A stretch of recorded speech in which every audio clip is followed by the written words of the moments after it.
up and running, it looks like. Hello, everybody. We're here tonight with some memes. Happy April Fool's Day.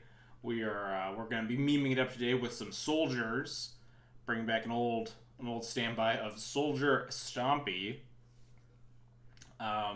Made some additions because I literally could not find a list that was made in the past 9 months, basically. Not exactly a popular deck. So we're gonna just I made some additions that I think are probably relevant in the year of our Lord 2020 here, which is mainly that I'm pretty sure that almost every single Ancient Tomb deck gets better if you put Karn the Great Creator in it. So that's what we've done here in an effort to improve the deck. And we're gonna see how that goes, basically. For those of you unfamiliar, Soldier Stompy, kind of an old meme mono white deck with Ancient Tombs and Chromoxes that plays, in addition to Chalice, you play stuff like Suppression Field and the Anthalias and stuff. And you have a silly Soldier package, Palace Jailer, weirdly a Soldier, stuff like Aerial Responder, also a Soldier. Both Athalias, Preeminent Captain for some Soldier synergies whenever it attacks. You actually put a Soldier into your hand from your hand into play attacking, which is pretty nutty sometimes, depending on your hits. Enlistment Officer with the little-known Goblin... What's the Ringleader? Goblin Ringleader, 4 soldiers. 2/3 first strike.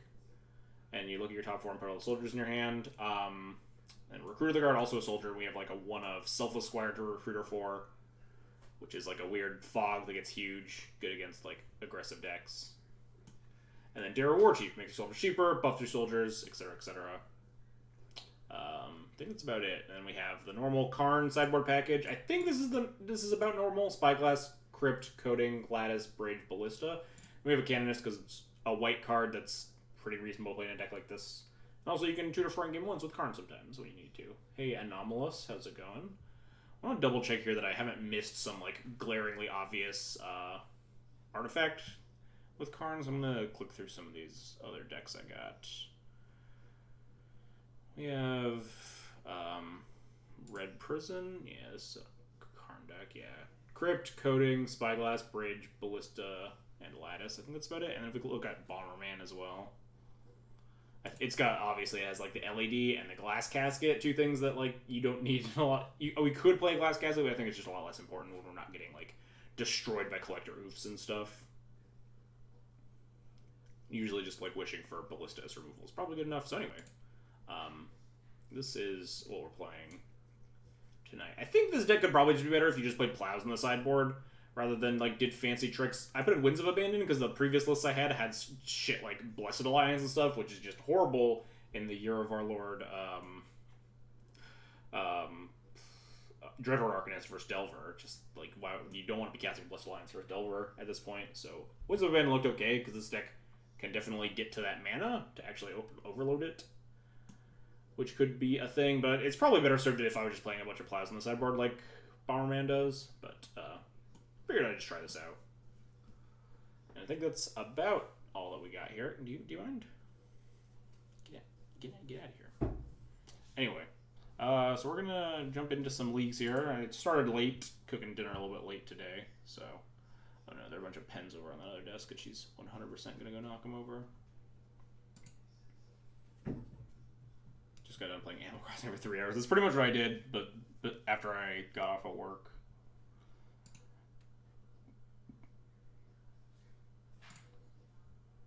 Oh god, why do these things always resize themselves after updates? Thank you, Moto.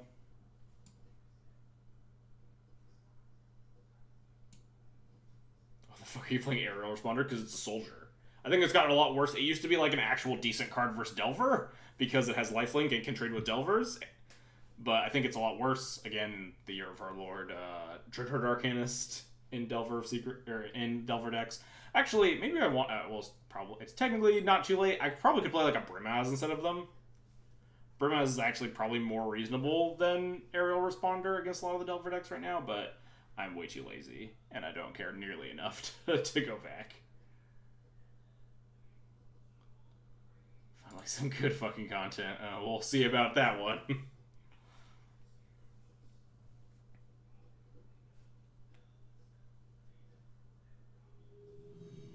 Alright. this window also going to be obnoxiously sized? Oh, it's Eddie.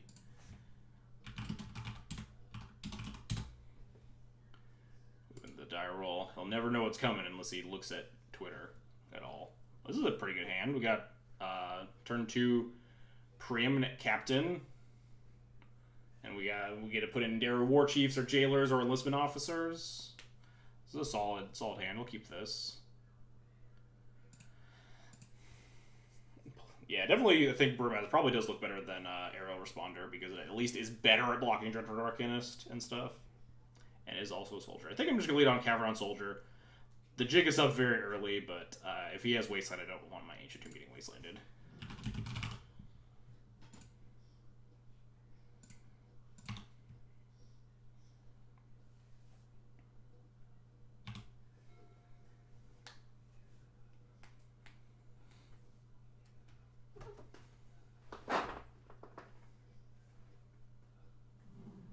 Tundra. Oh yeah, is he playing the Blink Humans list? Saw a post about that on Twitter.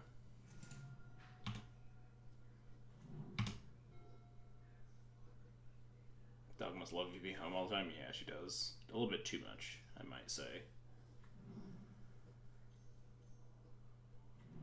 Nice. Can't attack into my first strike thing. So if we attack with our Preeminent Captain and put in Enlist, I guess we could just Jailer the Champion of the Parish, and then attack with Preeminent Captain, put in Daru War Chief. That attacks with a 2/3 and a 3/4, which the Thalia can't block, and then we'll have a Jailer on defense. He has like a removal spell for the Jailer. So a huge deal because we can pretty easily take back Monarchy again and just play that game. We have a bunch of Enlistment Officers in our hand, so...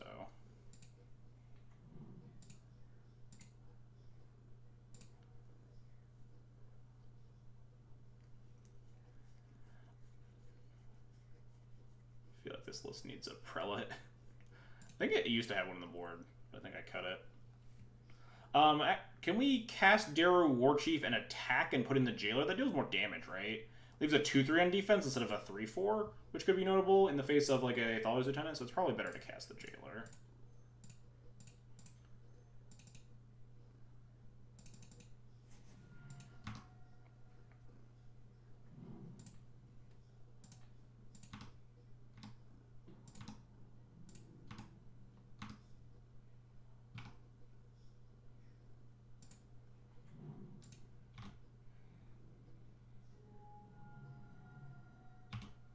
Trying more mana is nice. We have Daru War Chief to go with our Preeminent Captains.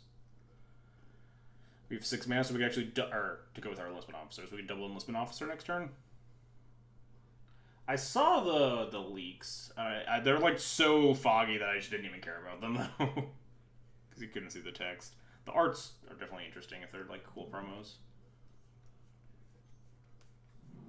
Watcher for tomorrow. That is a Legacy card.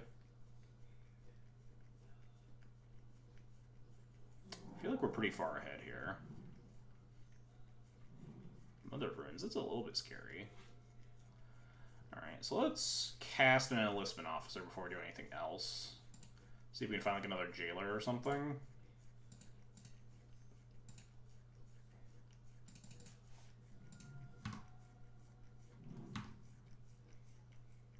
Two Preeminent Captains, huh? I think we're just gonna Enlistment Officer again. I don't really care about Preeminent Captains because we just have infinite mana. Really want to find a Palace Jailer.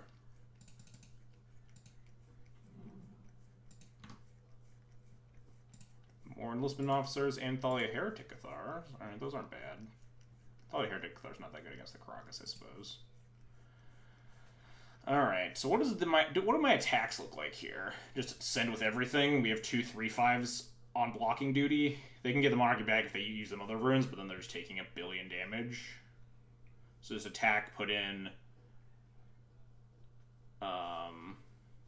we could put in another Enlistment Officer if we wanted. We could put in THC, which might fuck up the mana, or at least force the Caracas use. Or just put in an Aerial Responder. I think my opponent is just unbelievably dead, regardless of what they do. I'll just get Aerial Responder going for some lifelink.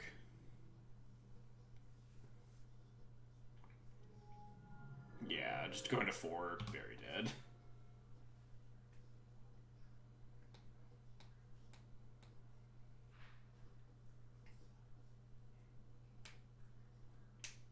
We did it! Got to smush humans. Nice. Alright, sideboard-wise... Twitch gave me a bunch of cool new mod tools. Oh yeah, I heard something about that. I don't know anything about them really though. I wonder if like this is a matchup where I just want to board out the Karns and like board in the Ballista or something. What's up, Elaine? I heard your league went well. Karn's like not super good in these weird aggressive matchups, right? Although I guess we already have like a bunch of bad cards here in these like Thalias though. You just start your stream. Yeah, it's all good. My stream was late because cooking dinner was running late. Do I want a Gideon's Intervention? Prevents all damage by sources that they control with the chosen name. It's like not horrible. It's just a dashboard with all the existing options.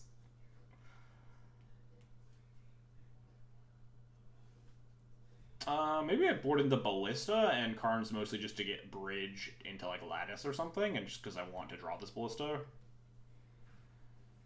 Maybe we just like leave in Athalia. I think this Gideon's Information is probably just really bad. Athalia's not the worst. They have less Caracases.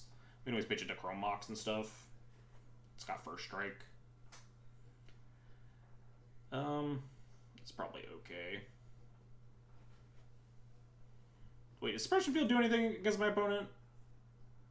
It makes Aether Vial cost more mana, but like I don't think... I'm not familiar with Eddie's like new Blink list, but I don't think there are a lot of activated abilities of anything. Like, I don't even know if there are that many fetch lands. I wonder if I'm supposed to be cutting these Suppression Fields before anything else, and just trying to make... Maybe I have to bring in this Gideon's Intervention because Suppression Field's really bad. What does it look like if I do bring in the Ballista? And then it's a Blink deck, so actually Katana Priest. Katana Priest obviously bad with our Preeminent Captain, but I guess if he's playing like Ephemerates and stuff, Katana Priest might actually be good. Seems okay. What's up, G Lavamancer? Alright, this looks okay. I'm kind of... Yeah, this looks fine. Definitely making our Listman officers a little bit worse. We're doing pretty good tonight. Memeing it up. Some Soldier Stompy. Alright, this hand has... nothing really going for it. My opponent rolled to 6. We could have a turn 3 Karn and nothing. Yeah. I left in Chalices, actually. There are a lot of cards that are bad in this matchup. Maybe I should have, Well, this hand's good. We'll keep this and bottom of this, Thalia Guardian 3. Then we get turn 2 Heretic Athar, turn 3 some Enlistment Officers.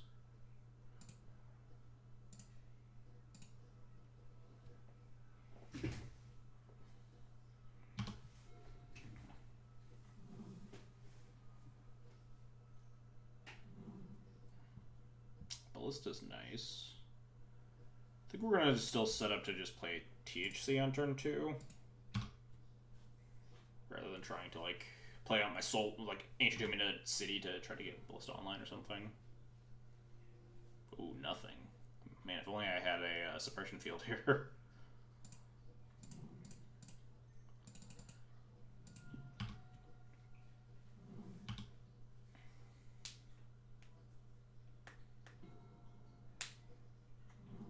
Haha! Nice flooded strain, idiot. Got him.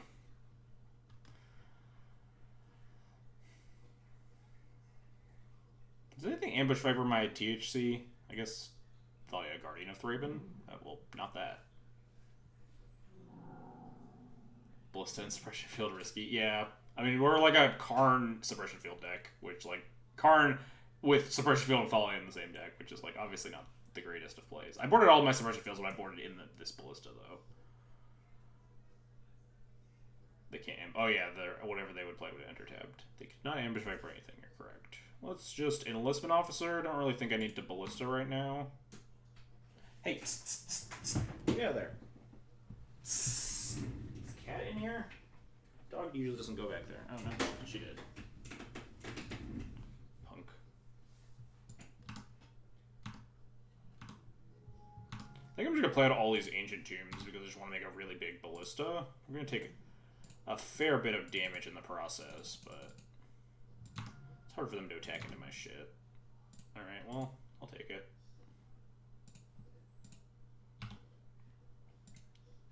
Basically, Squadron Hawk.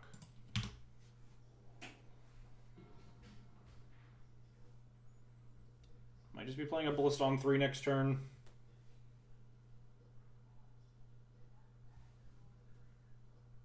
I'm a little bit concerned about the Detention Sphere guy. Oh, there's the Crocus for my Thalia. It's not going to be very good much longer.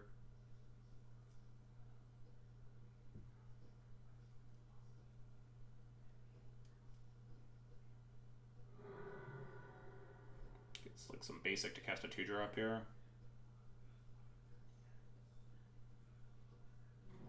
Ephemerates, sure. This Ballista should be pretty good. Unless my opponent has the Detention Sphere guy. He might use it before I cast the Ballista, though, when I go to attacks here.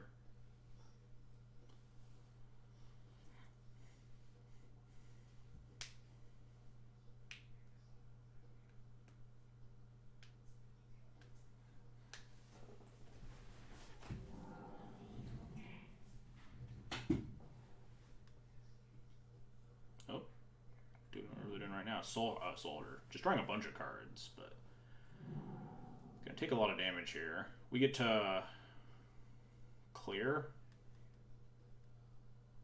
if we want to. Definitely want to take down the Soul Herder. It's probably just going to be hit them for 5, play Ballista on 3. Yeah, I'm definitely just gonna smash Ballista right now. I guess we don't play the city because it's the same amount of mana now. Yeah, we're just gonna hit.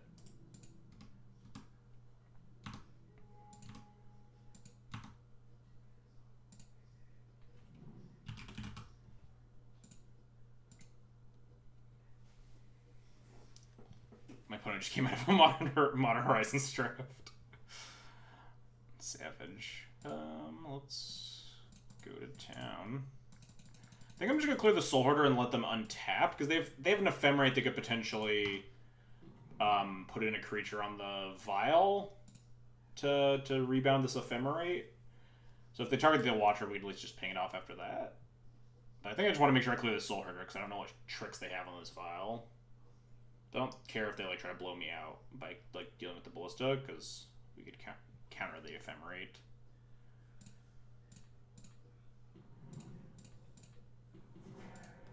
I think I'm just gonna let them. I'm just gonna say go here.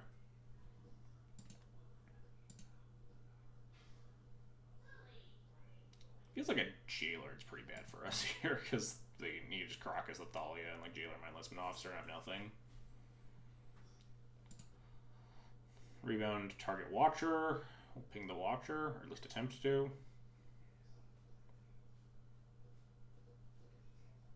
Next turn we'll have 6, 7, 8 mana, so we can Enlistment Officer potentially. Taking a ton of damage off these Ancient Tombs though, so do have to be careful of that. But we're pressuring my opponent pretty well here.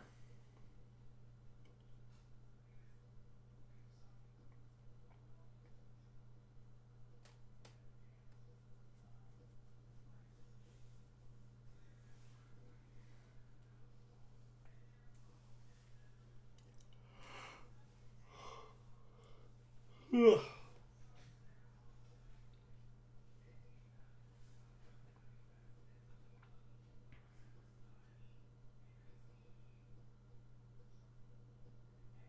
I don't know what he's trying to do here.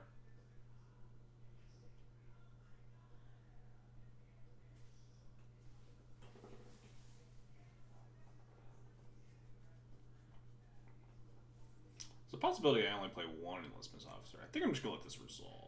I don't know what on earth punishes me, but probably something. Rebound trigger still on the stack here, so. Okay. So he could find something to flash in here, But I just want to be able to hit whatever he targets with the Ephemerate, so I think I'm just going to let this resolve too. I was thinking about maybe actually not tapping any of these Ancient Tombs and just City casting one Enlistment Officer, just so I don't take a bunch more damage. It kind of depends on how his turn ends up here, though.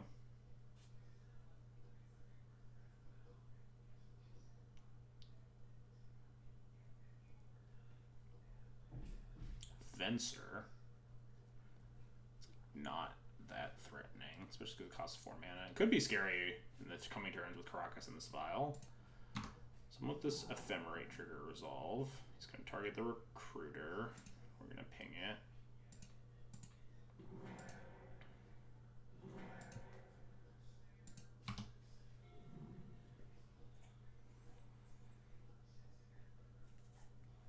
This turn might just involve Croxing the THC. So we might need to actually just go to 6. Not Croxing THC. I guess he doesn't care about the mana off the Flooded Strand. What is this?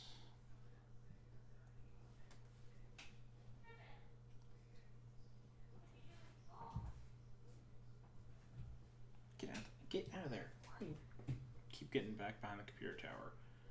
Punk. Alright, Lieutenant. 1 blocker, but only 1 attacker here. Wow, attacking me. I guess we're only representing 2 right now. We do have, like I said, we do have to be worried about getting killed here. Because we can only attack for 2. So I'm considering just playing City and Enlistment Officer and not tapping either of my Ancient Tombs. That seems really slow, and I think my opponent is setting up to just Venser me out of this game. Like Caracas or Violent 4 plus Caracas. They're going to bounce my Thalia. We can attack them to 9. If we put Enlistment Officer go to 3. If he has a land, we just actually die, right? Because he could bounce the Enlistment Officer, play another land, Caracas the Venser, bounce the other Enlistment Officer, and just attack me for lethal. Attack me for 3 with Lieutenant. Can you not? Little shit cat. Alright. I think we just have to cast 1 Enlistment Officer, unfortunately.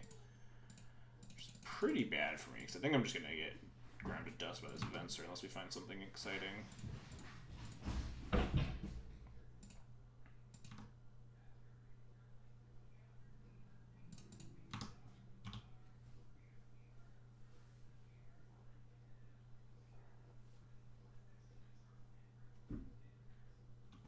You have not missed a lot. We're in game 2 of match 1 tonight.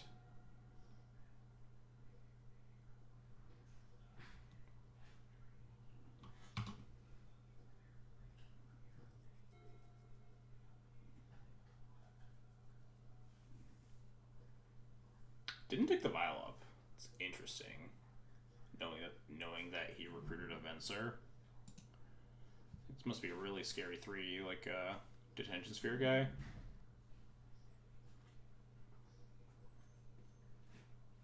This is just lethal with Lieutenant for, yeah. Alright. That's fair. Did not look good for us there. Alright, we need to probably cut these chalices. Chalice, like, what, hits Ephemerate? Problem is that we just have infinite bad cards in this matchup. All of our cards suck. Suppression Field didn't do anything besides, like, tax the vials, which, like, maybe makes it better than Thalia, but Thalia has power and toughness, which I think is... Hey! Get lost! My god, you horrible goblin. Everyone's playing meme decks. I think I do like having the Ballista in the deck. All this other stuff we probably leave in the sideboard, because I think Karn's just mostly doing Bridge Lattice stuff. What if we replaced all the bad cards with good cards? We don't have enough good cards, is the problem. Oh god, this bug again. Stop. Thank you. Oh, and deck building. Okay, yes, that could be a thing. But it's April Fools. We gotta do some bullshit.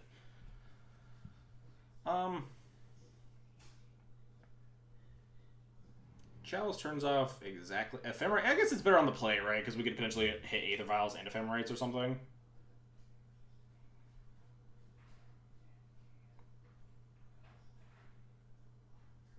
I think we'll just hit Submit again. And just try to Just have a nuts start. I would love to play first. This hand has turn 2 Preeminent Captain into like Enlistment Officer or Jailer.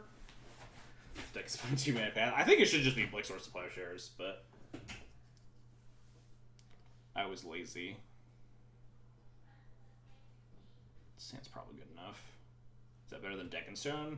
I think it is. The Overload's like pretty achievable. This deck makes a lot of mana. What am I putting under this Chrome Mox is the question.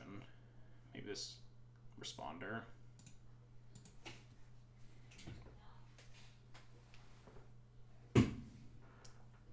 Just turn 2 Cavern, Chrome Mox Arrow Responder for Preeminent Captain, and then we have Jailer and Enlistment Officer. It's annoying. It makes my Jailer a lot worse because we can't clear that very well.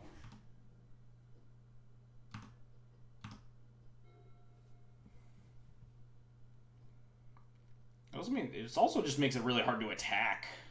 Wow, this is awkward. Our Preeminent Captain is probably going to be hard-pressed to attack into his 2-drop. I don't think casting my Aerial Responder is going to be a valid way to win this game, but it might look better than this Preeminent Captain at this point. Am I supposed to pitch the Captain to the Responder because we can't answer this Mother of Runes? So the Captain can't attack. So pitch the Captain, cast the Responder, and then next turn just cast Enlistment Officer. Just try to grind through it. Oh my god, you horrible demon. Psst, hey. I'm just gonna steal the pen off the table. Get.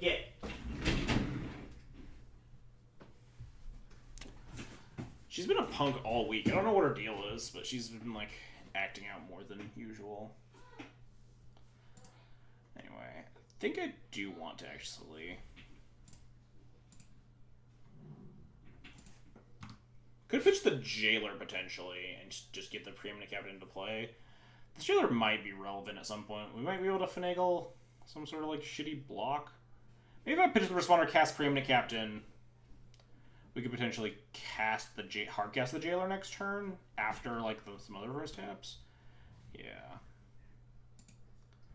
Let's try that.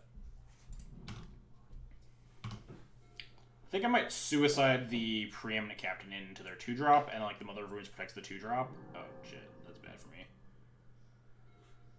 Now we'll just Enlistment Officer.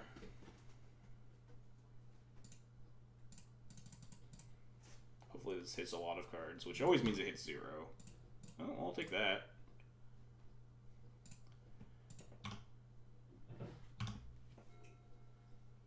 At least this is a cool Chalice deck. Yeah, we're full on meme. Gonna Meddling Mage my Palace Jailers. Okay, just Lieutenant, sure. That's fine.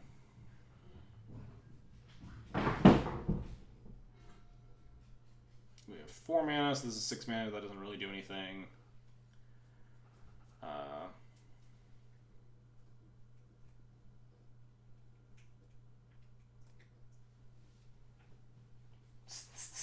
Stop chewing on. Christ.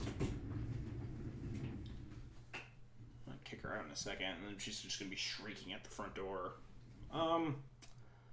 If I attack here, there's a possibility that I could trade Enlistment Officer with Thalia's Lieutenant, which I think is fine. Also, I mean, my opponent knows I have this Palace Jailer in my hand, so they probably just don't block. That means I should just attack. Might be an Ephemerate here. Then we still have the opening to Jailer, so I think that's fine. Yeah.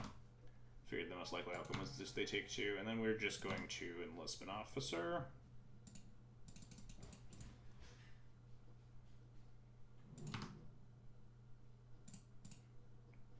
Those. Cavern, Soldier. There's a small chance we could hit, like, exactly Thalia Guard Nethraven if I Ancient Tombed out this Enlistment Officer, but I think we only have, like, 2 in the deck, so it's pretty irrelevant. Yeah, I think we just have to be going the grind plan. My opponent has 3 cards in my hand, so they'd probably need one of those, whichever's the scariest. THC. Interesting.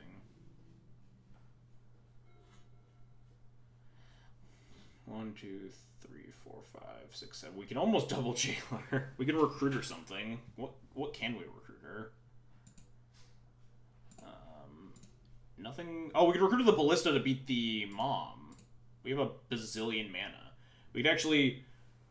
I'm a little bit scared of Ephemerate. Recruit her a 3rd Jailer. We can also do that, yes. My opponent has just been leaving up 1 mana, but they've also just been like casting 2 drops. They might just not have a 3-drop to cast right now. We could just not play the Ballista yet. Risk another Meddling Mage. And just recruit her for Ballista and Aerial Responder and play a bigger Ballista. But the Ballista on 2 curves better into the Palace Jailer. Like, if we could recruit our Ballista on 2 here, and then next turn our Palace Jailers would be online to just, like, dunk on him. I also had to let him untap, right? Because he still just has the Ephemerate mana up, so it wouldn't matter. I would just, like, do it whenever. Big Ballista is the GTA of the matchup. That's true. I mean, we could also just put the Ballista on 2 and then not ping right now. We just wait, right? And we could untap and just pump it up more if we need to. So I think I like just... Hey! Psst. Can you... Alright, I'm about to kick her the fuck out of here. Alright, get out. Get out.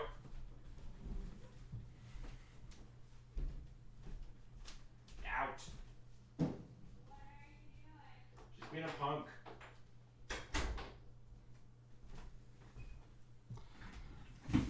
Alright.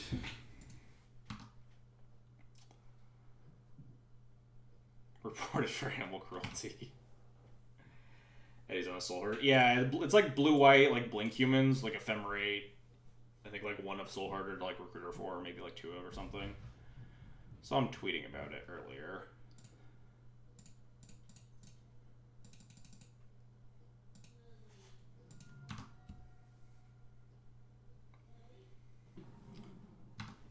Suppose that means I could attack with these enlistment officers, right?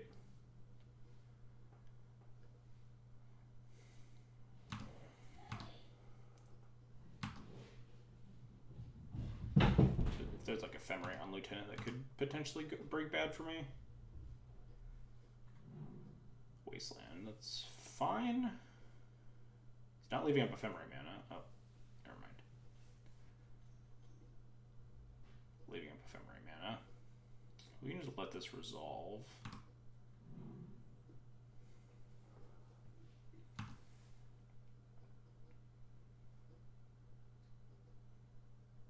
What does this even get here? Sets up like something for his following turn? I don't know.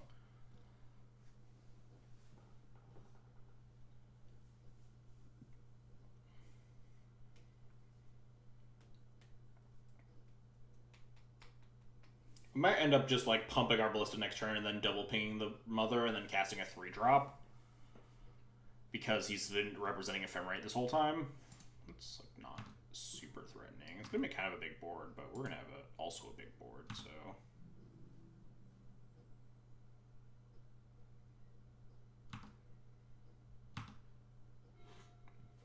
Tournament Captain. Alright, that's a pretty good one to set up for the following turn.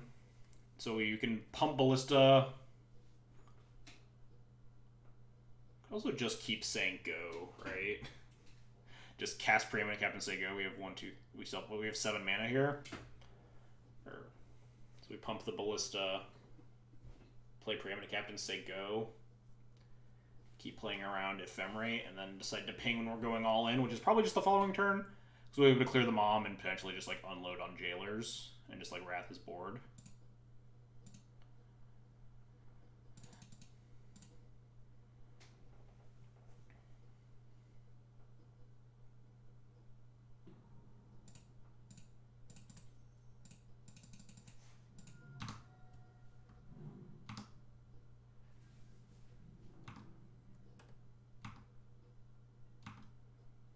Might be waiting too long to pull the trigger, but I don't know. He's been, like, heavily representing Ephemerate.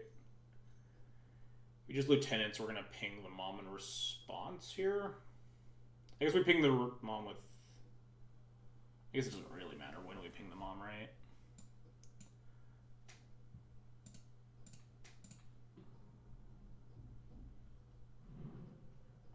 I don't really care about the rest of his cards getting huge or anything. Because we're just going to be able to grind through the board here. Oh, Ephemerate the lieutenant. That makes sense. So if there's another Ephemerate, then we get pretty wrecked. So I have to ping the mom right now is the best time to ping it.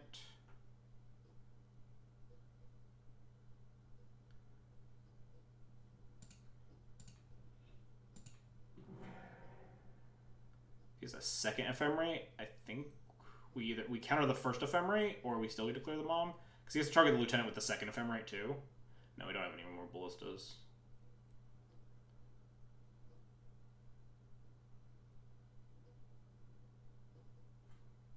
Yeah, he has to either counter his first Ephemerate by targeting the lieutenant again, or he has to target the bomb, in which case he opens up to getting jailered.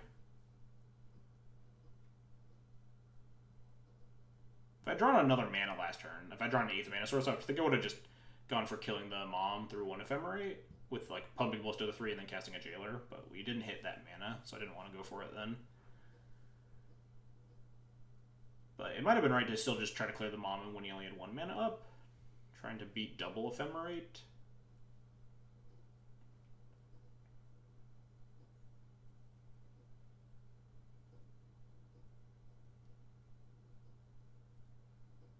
I assume that's what this is. That's what he's thinking about.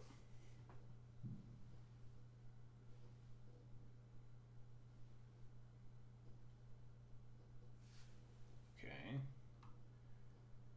This is pretty fine for us. This means that we're getting somewhere. He's going to have a big board, but... because he gets to blink this lieutenant, make his things bigger. I'm just going to have 6 because I don't have anything to do. But we get to, like... jailer responder here or something.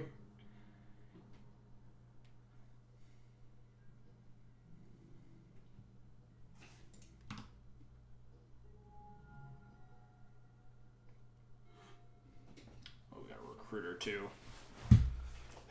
What can we recruit for now?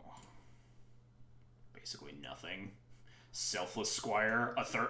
Maybe actually we do recruit the 3rd Palace Jailer now. We have 7 mana, so we're going to cast a Palace Jailer and probably put in a second Palace Jailer and just, like, clear a bunch of his board. We do have to be worried a little bit about a second Ephemerate. Then we are probably going to cast one of these things. Probably not the Thalia in the face of this Meddling Mage, but let's start with this. I'm definitely going to cast a 3-drop, so let's tap the Tomb here. I think I'm just going to eat the big lieutenant.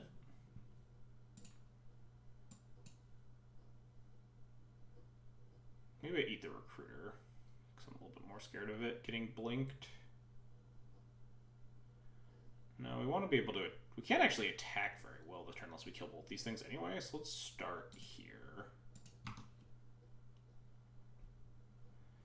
What's up, Dukes? We are doing pretty well. Yeah, here's the second Ephemerate. Okay.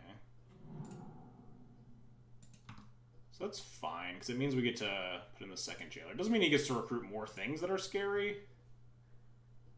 Beard looking strong. My plan is to keep to not shave it until the quarantine's over, just to see where it ends up. I might just get annoyed by it though. He gets his own jailer. All right, so we're gonna go get our 3rd jailer for sure.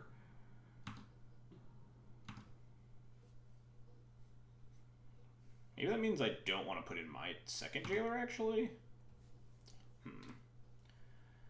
But we could our attack here looks very good if we attack with enlistment officer, precinct captain, and put in the 2nd jailer and eat this lieutenant. But then he gets to jailer me, get lieutenant back, get a trigger, but then we get to jailer back again. So I think that's fine.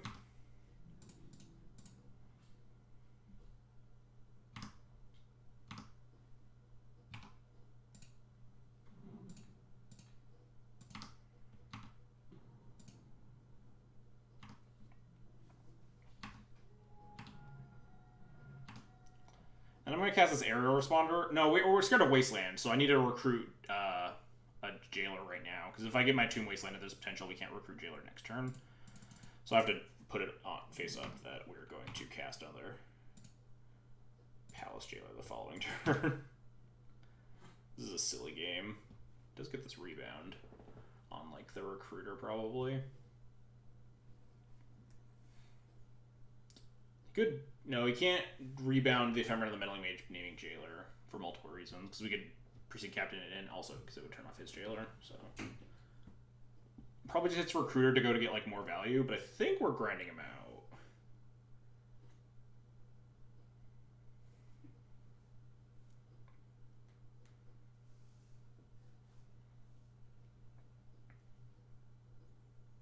We have a very substantial board. Oh, he's got 2 Ephemeras on rebound. That's right. Wait, does he? I guess he does. Oh, yeah, because he cast the other one on my turn. So he's going to get a lot of stuff here.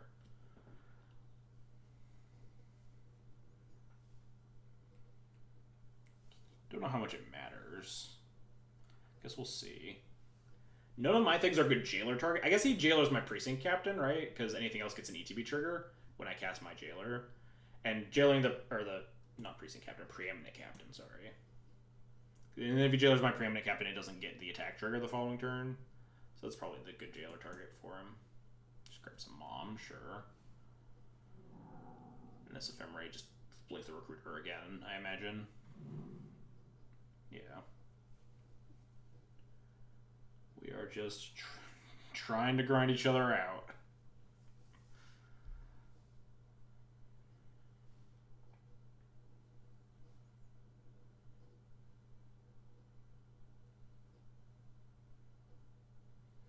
God knows what he's going to get at this point.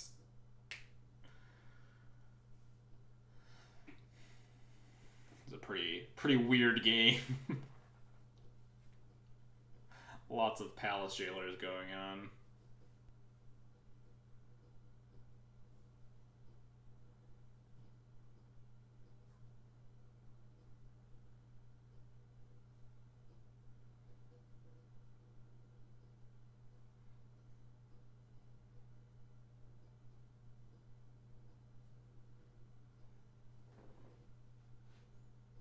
What you got?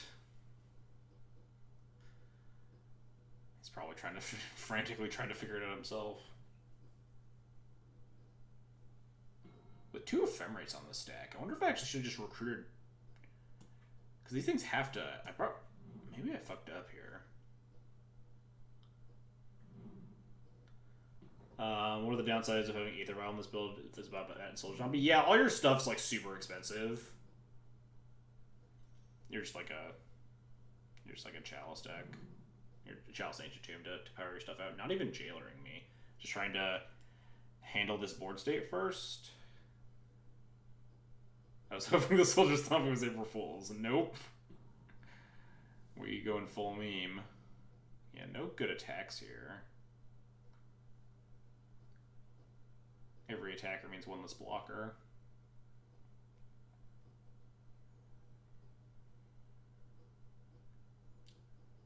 Last turn I might have wanted to... The thing that I fucked up was possibly, instead of even like going crazy with Jailers, I might have just wanted to recruit Containment Priest. I Containment Priested him, because Ephemerate is not a May, so I could have just like killed 2 of his creatures. Which could have been pretty sick. So now we have to figure out what we want to do here. We have 6 mana. We could send with everything and Jailer the Lieutenant, but then as soon as he gets... when he has his Jailer, he gets 2 Lieutenants back, which is scary. And he just has a very big board state. What happens if we just... we would want to put in the Jailer of the Preeminent Captain so we could cast both the... Actually, we can't cast this Thalia. So we'd cast the Jailer and then put in the Arrow Responder on the Preeminent Captain. I'd send it with everything. He's at 10? 1, 2, 3, 4, 5, 6, 7, 8, 9, 10, 11, 12, 13. 14. He would have to make some bad blocks. I don't know how many, though. And we definitely need enough blockers back to be able to beat... No, we're going to be able to... We're going to clear the big lieutenant. So I don't think we'll die on the crackback. The question is if we're going to be able to win on the crackback. I don't think this board state's getting better for us because he's going to attack with 2 moms. So I do think I just have to slam this jailer on the lieutenant and just attack, just like send. What is going on? Yeah, this is a game. This is certainly a game of Magic the Gathering.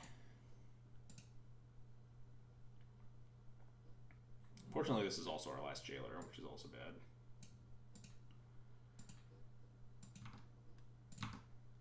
We don't have a Containment Priest. We could potentially draw Containment Priest off of our Monarchy. That'd be pretty busted. We could put in the THC with the Captain, but I think we want...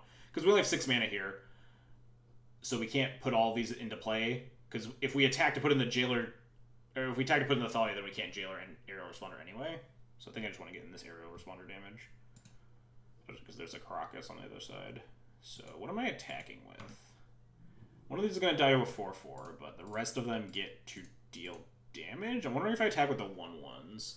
One of them could get eaten by Meddling Mage, but that means Meddling Mage isn't trading with a 2/2. So I think I do just send everything. Math is for blockers, right?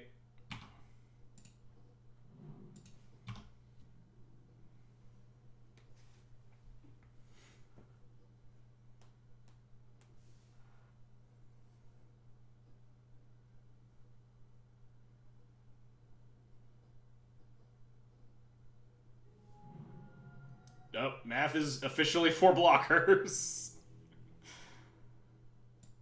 We did it.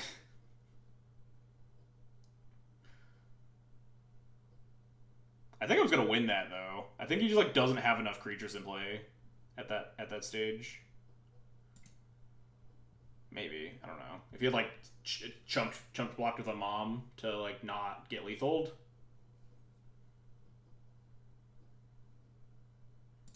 We take those. The 3 Palace Jailers. Yeah, that was... Soldiers is a very weird deck. GG's. Alright, this is pretty solid. We got turn 2 Preeminent Captain and stuff.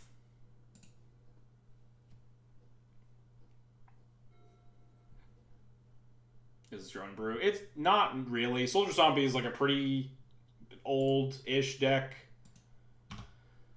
It hasn't been played in like a calendar year, but it has definitely existed before. Alright, what is my opponent doing? Watery Grave. Ooh, Death Shadow. Alright.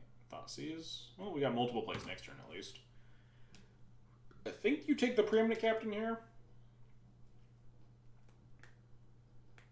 Guess I don't know how scared they are of Thalia. It depends on the context of their hand and whether or not they have the days for it. Anyway. This hand could get ugly if we just get like Days Wastelanded, but that's like all it... That's just like so many decks when they play against Delver, right? Sometimes they just Thoughtseize Days Wasteland you and you die. That's why people play Delver. I'm just gonna cast whatever 3-drop he doesn't take, and like that's just gonna be my life. Selfless Square is a lot worse when your opponent knows about it, too. It's pretty sweet in this matchup, though. Okay, sure.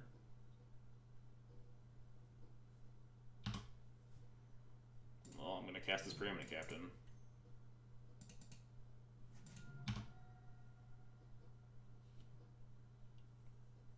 I'm not going to pay for the days. Alright, well, if we don't get Wastelanded, we just play another Preeminent Captain the following turn, I guess.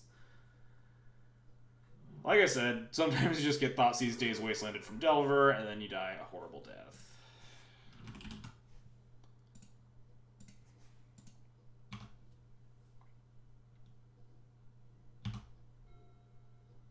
We hit a land drop, which is nice at least. Oh, cool. We're just going to get double Wastelanded. Alright, never mind. Back to the dying. But probably just going to Gurmag me here now. Death Shadow. Well, at least that kills slower for now. Don't think... Is there a reason to not cast this here? Yeah, I don't want it to get dazed at a relevant juncture. My opponent can't really kill it. My opponent could also, like, Thought Seize me and take it. What am I pitching? The Dare Warchief, probably? Silva Square seems, like, actually important. I don't think Dare Warchief is. Pyramid Captain might be to, like, start getting shit out of my hand. Can't pitch the Karn. Karn might be helpful here if we can get to that stage of the game. What if he just like forces this? Christ. Yeah, sometimes you just get Delvered, I guess.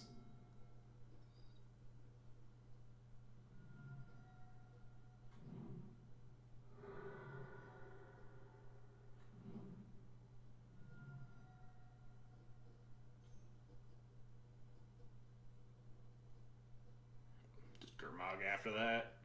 Yeah, sure. Alright. Just getting like nut drawn pretty badly. That's just our life, I suppose. Nothing we can really do about that. Alright. We tried hard. Both teams tried hard. Now how do we want to sideboard? Removal spells probably good. This Gideon's Intervention might actually be good. They can't really interact with it, and it does just like fog all their Death Shadows or Gurmogs or something.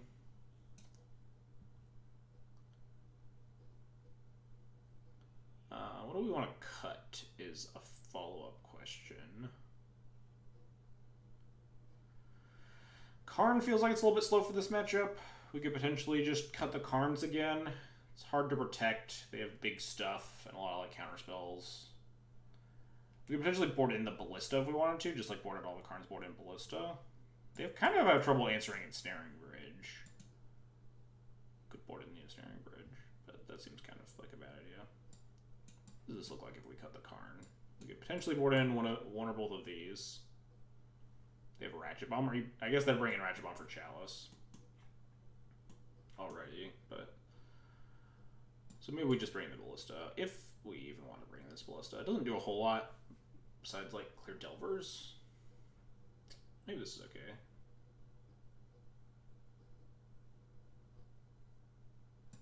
Yeah, it's okay. Karn shuts off the bomb. Yeah, I guess if we Karn the bridge, they probably can't beat it, assuming we resolve all those cards. Alright, Drone Suppression Field is probably pretty good. Drone Suppression Field, pitch, Suppression Field, I guess. Two of them probably aren't super relevant. Oh yeah, they could have Petty Thefts. What's the record here? We're currently 1-0, now we're down a game in match 2.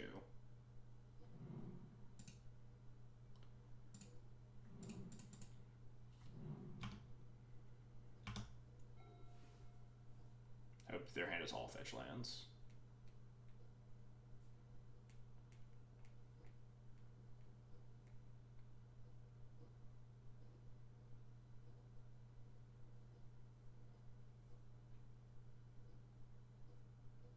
I hope this is the pause of, oh god, my hand is all fetch lands. Yes. Yes. Yes.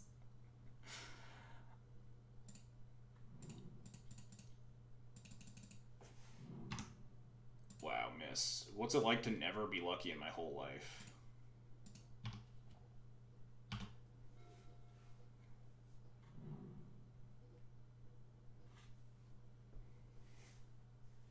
Now you get to have it all. I think I'm just gonna cast this Palace Jailer. Just to start drawing cards. I bet I can't cast Daze, but I think I still want to play this Krakus. I guess we don't need to.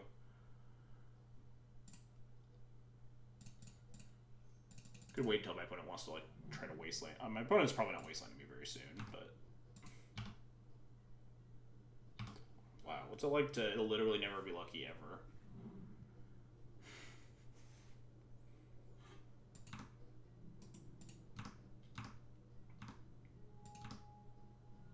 Save more mana later. Yeah, it's possible.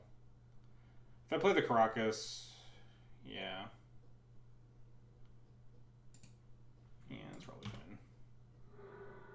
Gideon's Intervention. What do we want to intervene here? God, this is so good. This is amazing. Yeah, you can't do that opponent. Well, I want to play Suppression Field deck that has a Soldiers. Yeah, Suppression Field is really stupid sometimes. Ah, this is amazing. I guess I could just Gideon's Intervention like Death Shadow.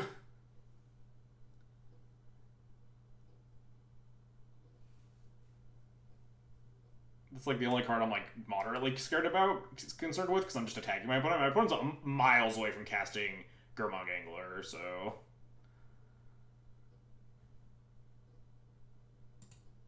Yeah, I guess I'll just name Death Shadow or something. Death Shadow. Oh, sweet. Enlistment officers. Are you trying to casting a Dismember here? You are gonna let... Yes, we did it! Amazing.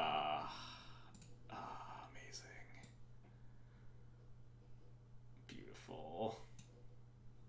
Beautiful, beautiful justice.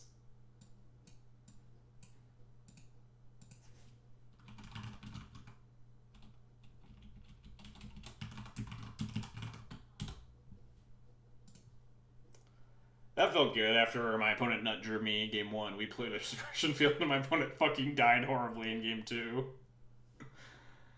Some two games of Magic were played here.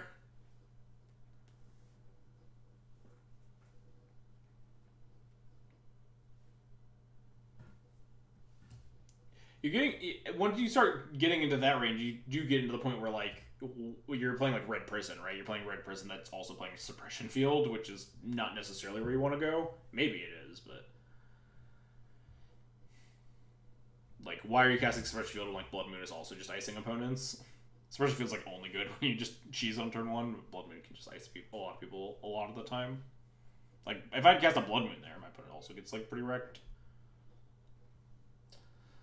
Do I want to put in Rest in Peace in this matchup? I don't think so.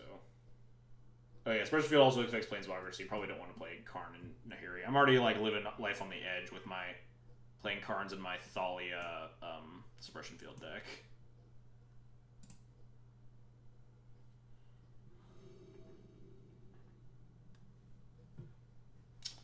This hand is slow. Put it mold to 6. We have just like Challenge is just a good card to be casting. Probably pitch the Selfless Squire to the Chromux. We also might not pitch anything to Chromux, depending on the first couple of turns. Like if we get Thoughtseize or something, which we likely will. I don't think I'm mulliganing this hand. Especially on the draw, we can't just like cheese with the Suppression Field or the Thoughtseize like we did last game. I think I'll just keep this. It's got good stuff. If we get Thoughtseize, I imagine the hit Jailer. What's up, X-Whale? How's it going?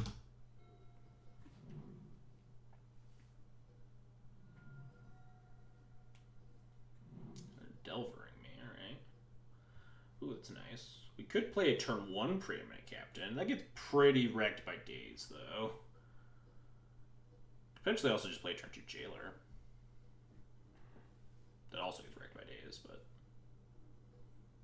Don't think I really want to use this Chromox, and my hand's pretty light on action. So I think I just want to play my land drops and say go. And then next turn... Did you bring in a Center Bridge? No. We might have just wanted to bring in the Natural Bridge, but it's a little bit awkward because our only win con is Creature Combat. We're doing pretty well. We're memeing today. Yeah, I think I'm just going to go Plains Go. You can get off Karn. We boarded all the Karns. We boarded out Karns because they're just really slow in this matchup. And this deck isn't super about Karns when we're getting punched in the face. Does Death Shadow not play like Ratchet Bomb or something to blow up Chalices anymore? Because like that is an out to bridge, right? Unless you obviously get the bridge off of Karn, but... Yeah, so like they do have outs to it. They're not just like Stone Cold.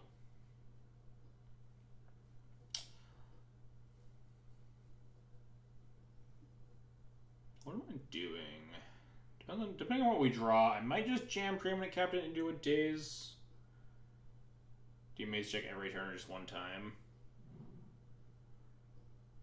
sometimes I'll just attack because it's really easy to just hit F6 and then, like, it makes you go through combat anyway, so you, like, just click on your creature or whatever.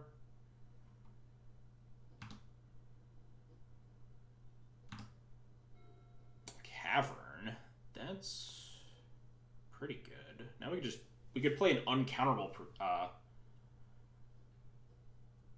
preeminent captain if we want to use the Chrome Mox. We could also set it for, like, uncounterable Jailer in the following turns.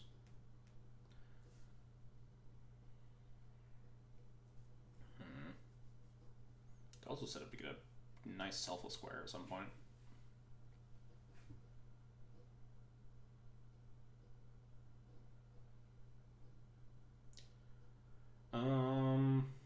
Fortunately we can't Jailer. If I played the Age Tomb last turn, we could potentially, but I don't think playing the Ancient Tomb was correct last turn anyway into, like, the Wasteland deck. Problem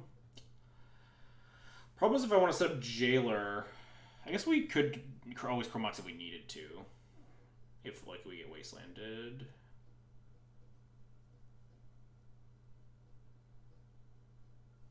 What am I doing here? What did they do here? They pondered UC Go. They can't Fatal Push any of my stuff here. So I think I really don't want to Chrome Mox this Selfless Squire, or kill my Selfless Squire, just because my hand just doesn't have stuff to do right now. So I think I might just Ancient Tomb Go if we get Ancient Tomb Go if we get Wastelanded. It's bad because we have to use a Chrome Mox. So Cavern Go loses our Cavern and we get, like, counterspelled a bunch. This is definitely tricky. Like, I want to go Plains Go, but I think that's just going to be, like, too slow. Cast the Preeminent Captain on turn 3. Might just be the play, though. My opponent didn't do anything. Yeah. Stilver's not scary yet. We might just be able to Cavern Preeminent Captain next turn. This Chrome Mox just hasn't been good because we've just drawn nothing but lands, and I don't want to just pitch cards willy-nilly. Versus, like, the Thoughtseize Hymn deck.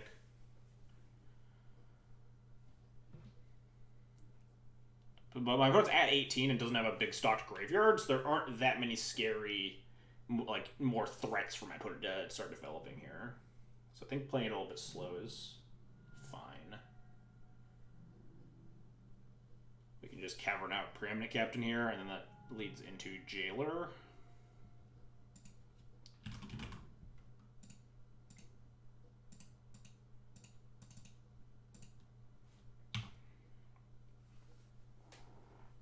Could potentially Cavern Chrome Mox out that Jailer this turn, which might be good because we drew the second Jailer.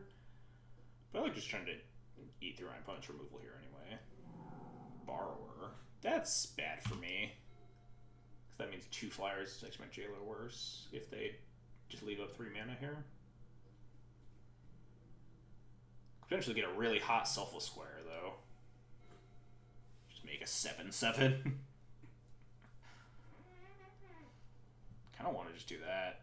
Land go. They just get wrecked by Selfless Square. They're leaving on mana, so they're definitely just going to, like, Brazen Borrow me.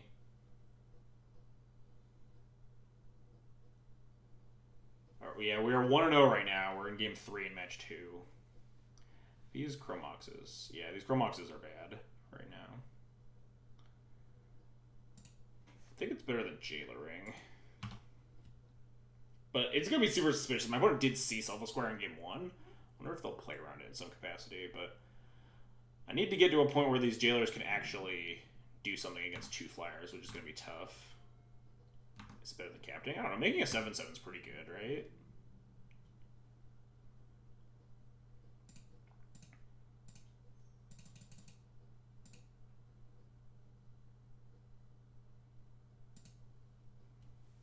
Oh, Captain would let me Jailer 2. That's true. Captain would let me Jailer 2 flyers. 7/7 is a strong card, though. I guess they could have actually dismembered it before I get the counters, though. But they didn't. So now we have a 7/7, which is pretty nice. Now we could potentially Captain. We have 1, 2... Do I tag with this? I think I do, because we could just Jailer Death Shadows out of the way. We're getting attacked down to 5 here. I could Jailer. It's a little bit scary. The first one I'd have to play counterable.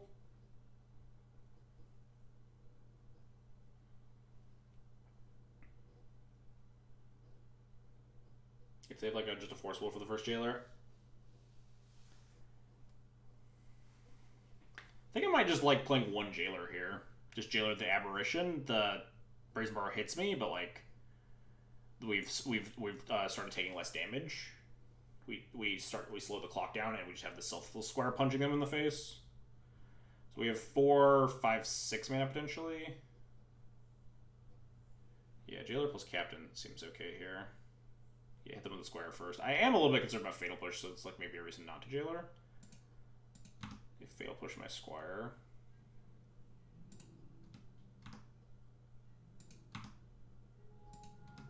We could just play the Captain and say go.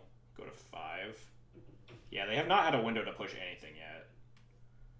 So maybe just, like, Captain go. Let's set this up for double Jailer still.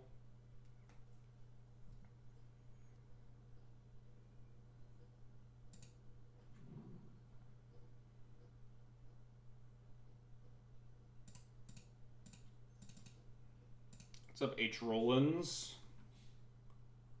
How's it going?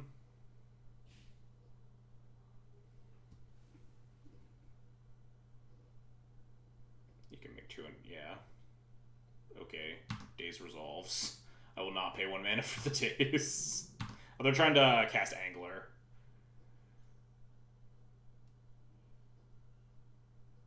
Yeah, they're absolutely just trying to cast Angler.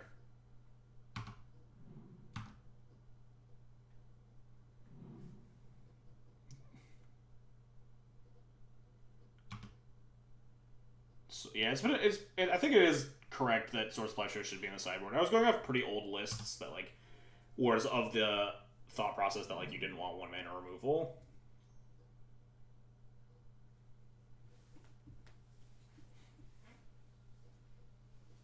But I think just like plows are fine, even in Chalice decks.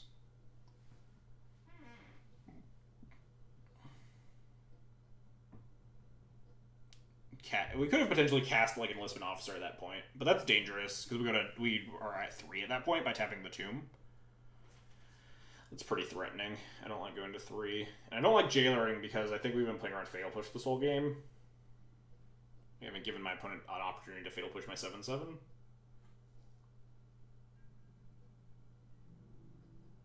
But this following turn, when we will have the ability to double Jailer, so we don't care about the Fatal Push nearly as much anymore.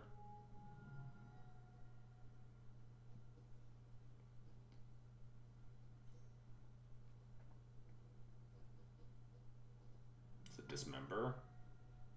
They're just dead to the Squire.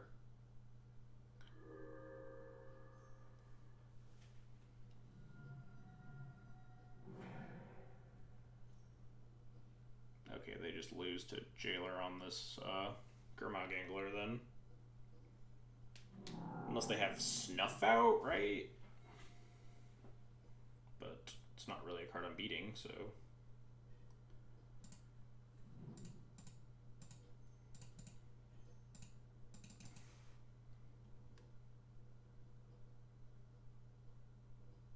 We could also still potentially beat a Snuff out with Jailer, and then we Chromox out the other Jailer.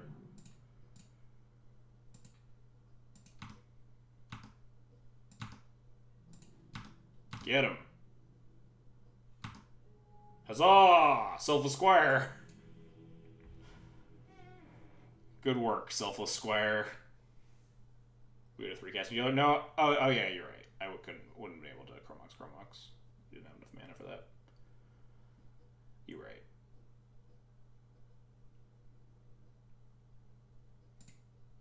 Oh well, they didn't have Snuff out, so we didn't die.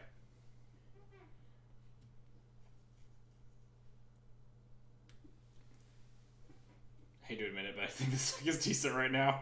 I mean, the main idea was just like, I mean, Chalice decks, I think, like, aggressive Chalice decks are pretty good right now. And, like, Suppression Field, like, Blood Moon's not good is the issue because of all the Astrolabe decks. Blood Moon has gotten a lot worse. So, like, if we just play Suppression Field, this is, like, currently at least, this is, like, the best shell for Suppression Field, which is better against the Astrolabe decks. So, like, maybe there's, like, something here for, like, a white Stompy shell. Taking the work from Homebeard. Yeah, my plan is to just keep growing it out until the quarantine is over and just see how egregiously long it is. But I might just get tired and shave it.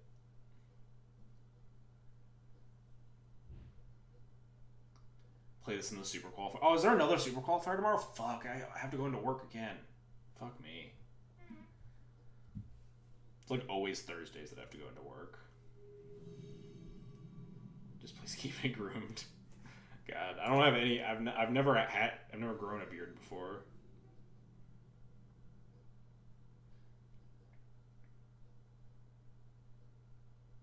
Suppression Field does affect Planeswalkers. There's potential that Karn isn't even good in this deck.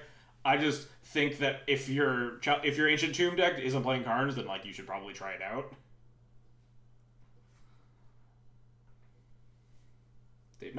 We've never put it on the stack, and we've boarded it out for Death Shadow there. Alright, this hand's pretty awful.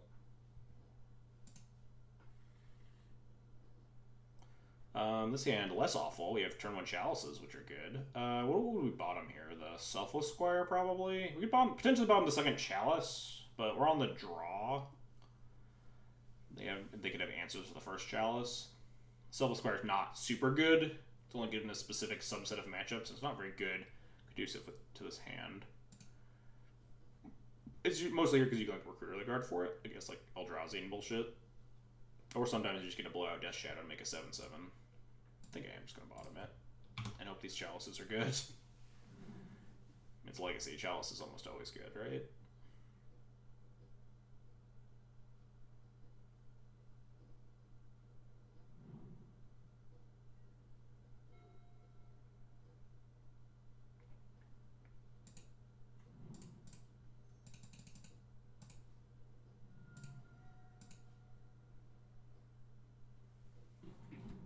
Alright, hopefully we're not just getting like show and tell next turn.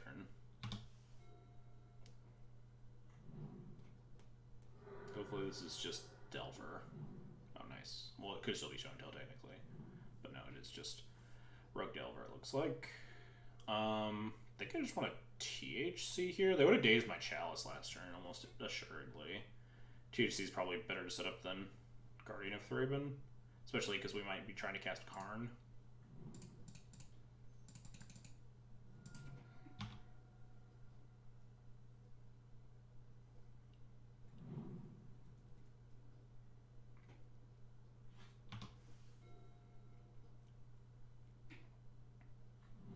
Nice Wasteland. We get a turn to cast our spells at least.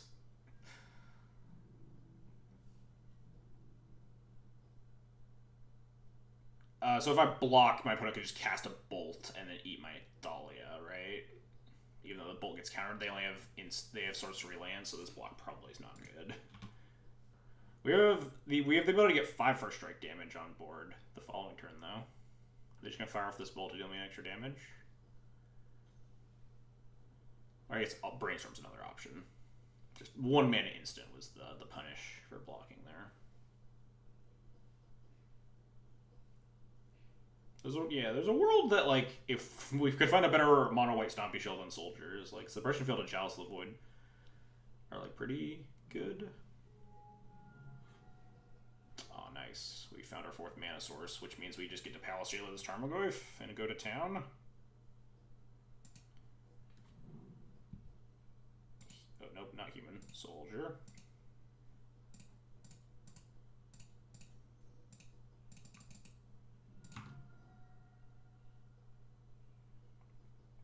Then give my opponent the business.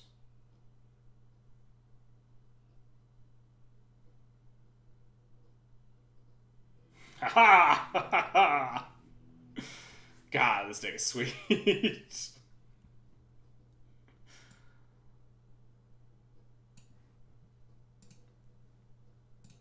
I'm just gonna be screenshotting all night. There's just so many good win victory windows.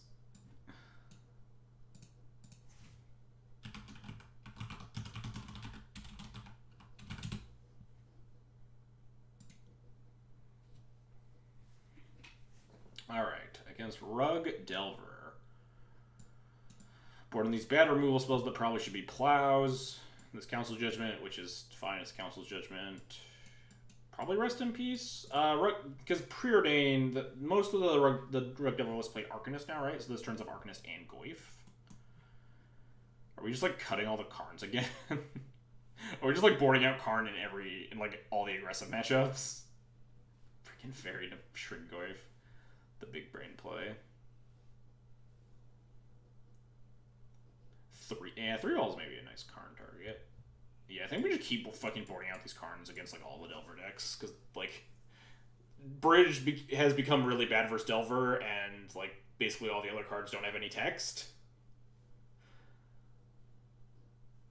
So maybe we just want the Karns for like all the other non-Delvery matchups, and we actually just board out Karn all the time. This looks okay. I like all these cards.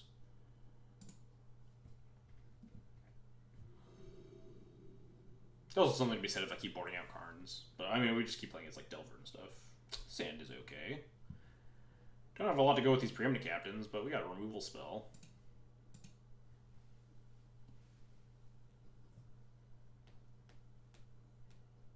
I appreciate the suppression field Karn combo. Yeah, it's definitely going to come up at some point. I'm going to be real mad.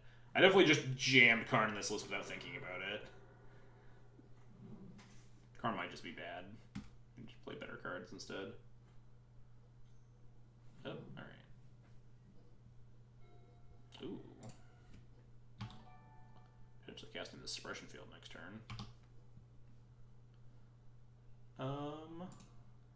X Milosis X, thanks for the follow, I appreciate it. Flip. Ponder. Gideon makes, does Gideon make soldiers?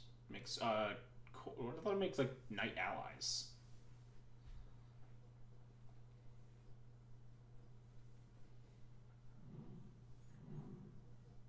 Alright, now my opponent is just F6, and we can just sneak this suppression field in here. Do I want to jam suppression field here? My opponent already has X2 mana. Suppression field is the only real thing we can cast into a daze very nicely. We could play like the winds and just kill this aberration. Kind of want to. I don't hate the suppression, getting the suppression field online though.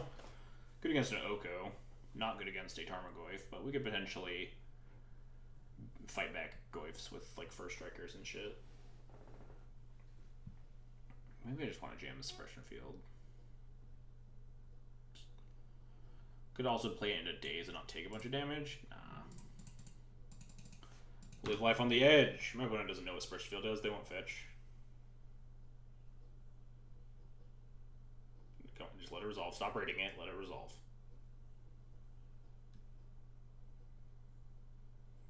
Stop reading suppression field. Dang, never lucky.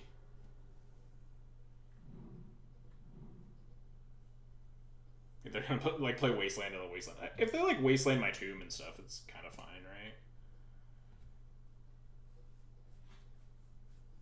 Does suppression field also? Yes, suppression field does affect fetch lands. Cracking the fetch is not a mana ability. We're at 12 here. They play Goyf. Wow, nothing. That's pretty good for us. Now we can just wins the Delver.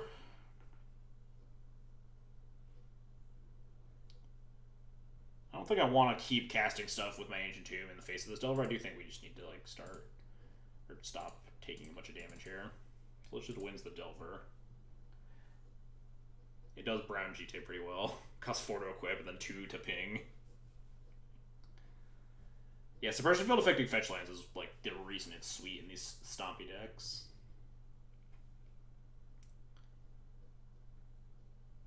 Playing around double daze or spell pierce. Not both, but you know. Is escape an activated ability or some sort of off cost? I think it's an alternate casting cost. I think escape casts. Suppression field will not tax Uro, I believe. Otherwise, you could revoke it. Otherwise, you could revoke Uro, and I'm like 99% sure you can't. Force? Yeah, Force is certainly problematic because we don't have a lot to deal with this Insect Aberration. It's going to kill us in 3 turns. Because we have like Jailers and the Flying Shitter.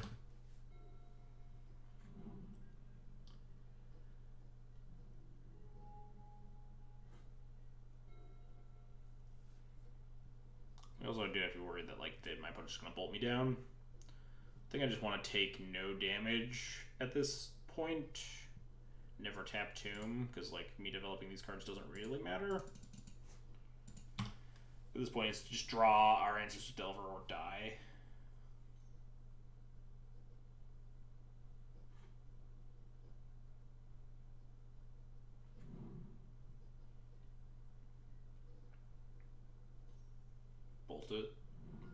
face. Okay, they're just gonna tabble my face again or something. Yeah, that's fine. Sometimes that happens.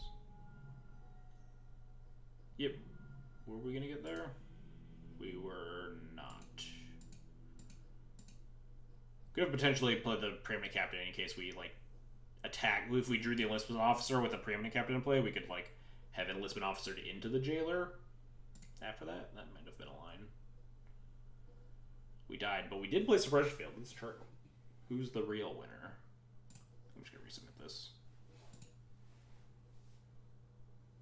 Yeah, it does be like another force of will if they like find one off of cantrips. Yeah, the THC probably wasn't doing a lot. It was probably correct to play that preeminent captain.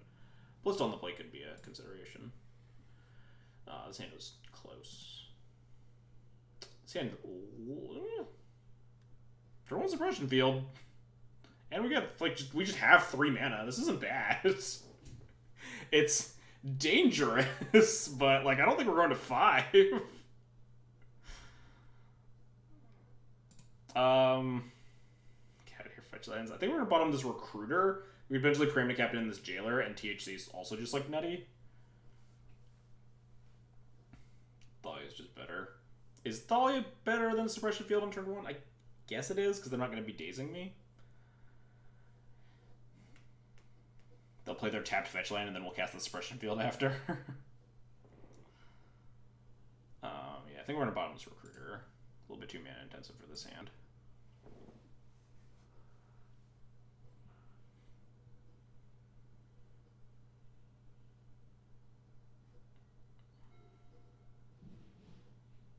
I didn't think about what I'm pitching to this Chromox, I suppose. Maybe I have to just pitch this Palace Jailer anyway? Because it's, like, pretty uncastable currently.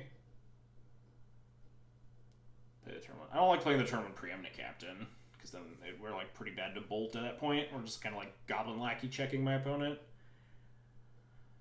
I guess we could pitch the preeminent captain and try to hit just another mana source at some point to go nuts with Jailer. Or we could just pitch the suppression field in Thalia, or pitch the Thalia in suppression field.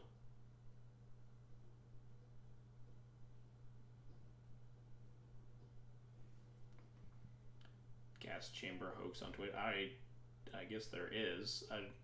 I don't try to initially. People have really weird usernames. I don't know if that's a specific reference to something or just like some weird edgy meme or something. Or if it's more akin to something like naming yourself Pizzagate or whatever.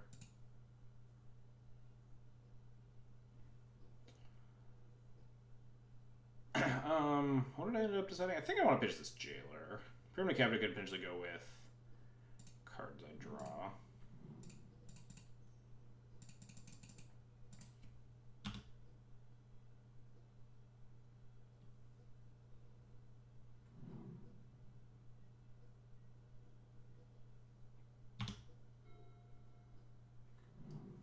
Nice.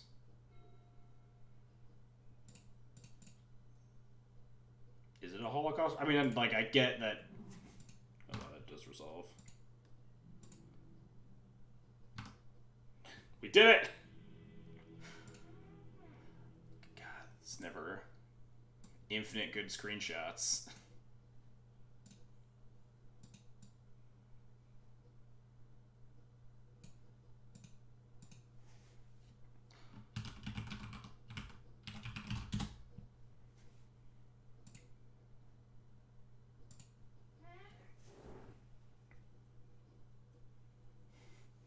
We are just browning people today. Got to fucking THC into suppression field. This is felt good, but I don't want to say that it's a good thing to be doing, but we have been like hardcore browning people.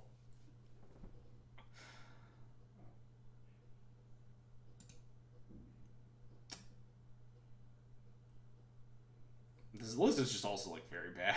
I was supposed to actually tweak it, but I was just browning. Just, like, dunking on people. I don't know where the term browning comes from, but, like, getting browned is, like, getting destroyed.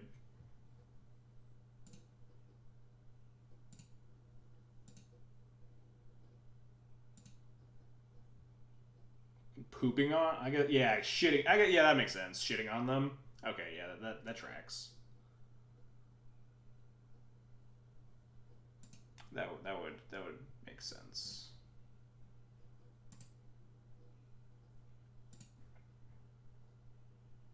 I don't think it's a new term. I think it's an old term, if anything.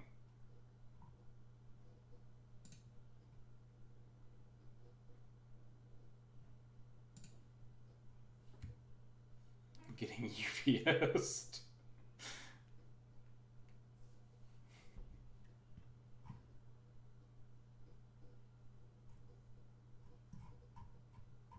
Okay, for round 2 for you. God damn it. Come on. I need more opponents, more blood for the soldier god.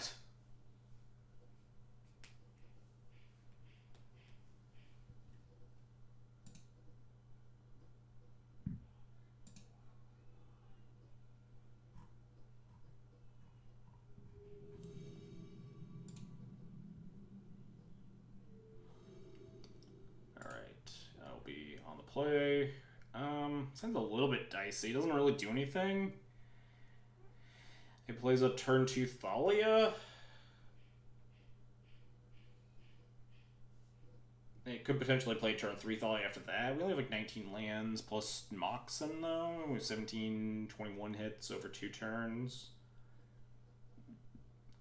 We could also just try to mull for something more explosive. Because we're on the play, we could eventually just like turn 1 Chalice or turn 1 Thalia or Suppression Field my opponent.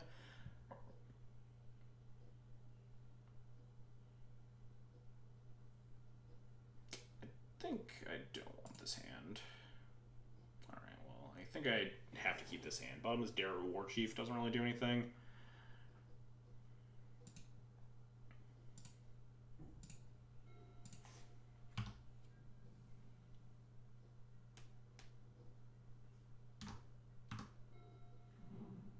Prismatic Vista. Well, Chalice is probably good against most of the Prismatic Vista decks. Assuming it resolves.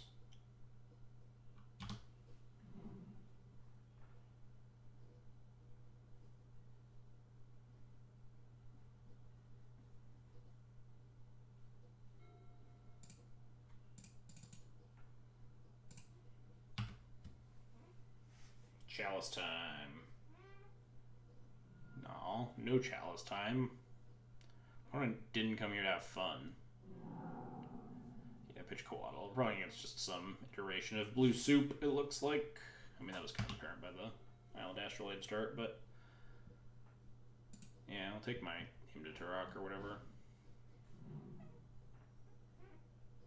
I'm gonna cast this uncounterable Recruiter Guard unless we draw Soul Land. Alright, well, I'm gonna cast this card in the Great Creator.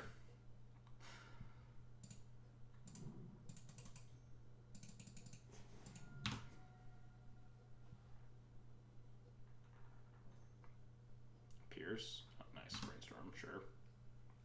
What am I wishing for? I can't Lattice. I guess I just go get or not Lattice. I just go get the mini Lattice, right? The Coding.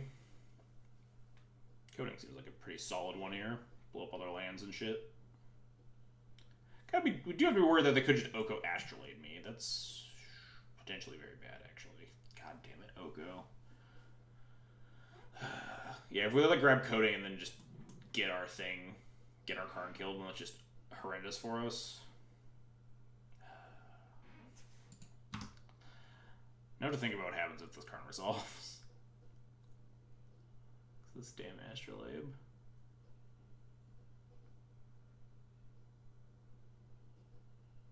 It's either minus go get something else and get Coding the next turn, like go get like a Ballista. Okay, they're just gonna force it. That's fine.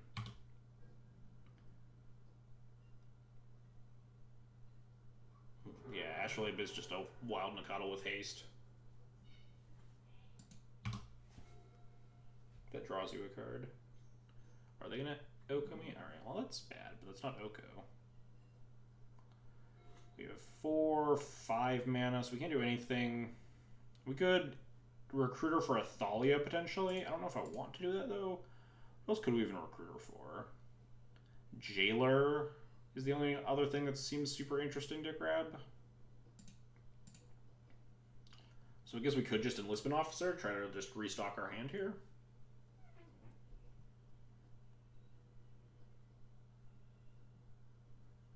I think we do want to try to start putting as much pressure on as we can. Because my opponent is running low on cards, but has a library. So let's draw some cards.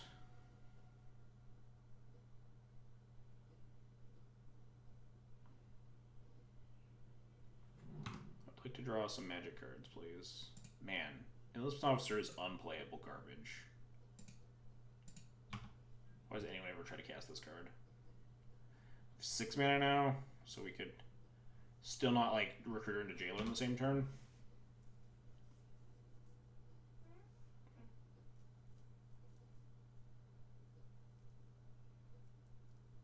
I think we would have to... What's the officer? It is Enlistment Officer. It is Goblin Ringleader, but for the Soldier creature type instead. Yeah, Officer's definitely the play there, but, you know, sometimes it just misses and you're very sad. We're just going to get dunked. Yeah, if only it was a Enlistment Officer was for humans and not soldiers.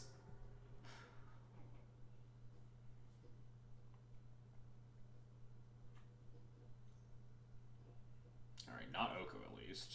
So we're a little bit out of the woods for now. I think I just have to get Jailer. It's just so bad against everything my opponent could possibly do, though. But, like, Thalia's not doing it here.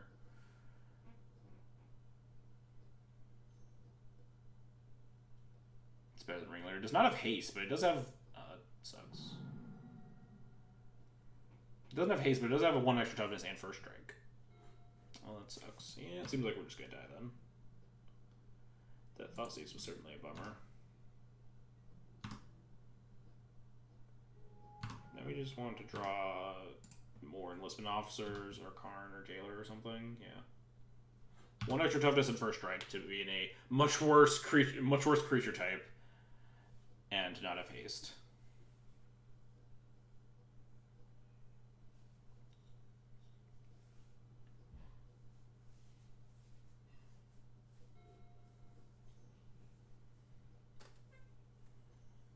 Problem is that, like, if you actually want to be casting Hushburn, oh, that's pretty bad for me.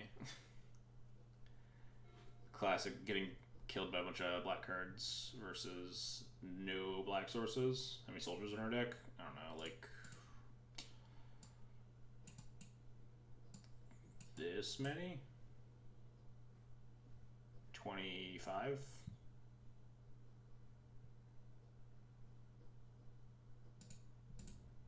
Yeah, we're just dead.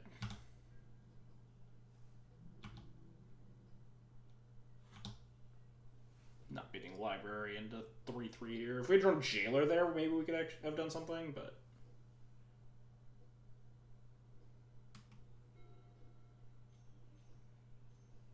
Now we're just getting... Oh, good, yeah. Yeah, because I put in Karns, we definitely have less. Because, yeah, obviously I have to cut soldiers to play Karns. And Karn makes the Enlistment Officer weaker, but, like... 25 is pretty good odds at hitting 1. I think I'm just going to attack this Oko with the 3/5, and if they kill my Dara Warchief, I just concede it, because we're just super far behind.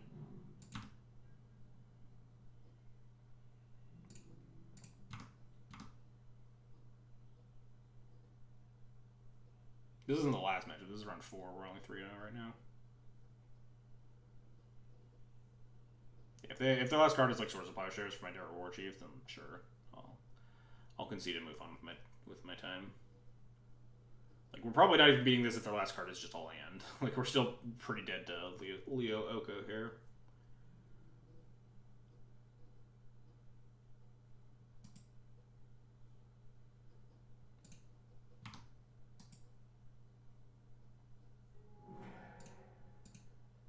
Okay.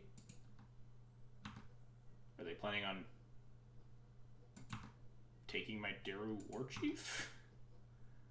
It's like a pretty wild block. Yeah, Suppression... Yeah, that's the reason, like, the white Stompy deck is interesting, because Suppression... Blood Moon's terrible in this matchup, but Suppression Field, like, actually has some text. very good against Oko, and they have a lot of like fetch lands and stuff. Sure, we're just getting Dead of Wintered. So like the block is just free. The last card is Dead of Winter then. Okay, dying to the third black card cast off of 0 black sources. Yeah, we're not winning this game. I'm tired of this game. Concede while my life total is higher, yeah. Alright, so now what do we want to board in? We don't have a lot here. I think it might just be the Council's Judgment. I mean, most of our cards aren't good. We can take out the Selfless Squire. Most of our cards are like pretty powerful for this matchup. Arrow Responder, not exactly powerful, but you know. This probably looks okay. We board in Gideon's Intervention, name Oko, get him, show him what's what. What was his Smith?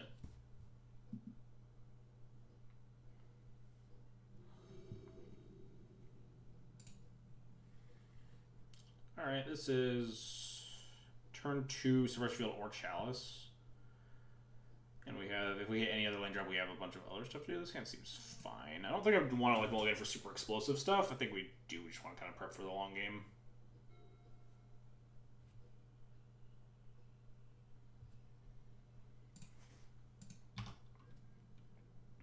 What am I supposed to play on turn 2 here? Chalice or Submerged Field? Submerged Field gets a lot worse the longer I take to cast it, but Chalice is just always very good to play. Maybe I play the Suppression Field because they're probably going to counter whatever I play, and the Chalice is better to resolve. Play the bait spell.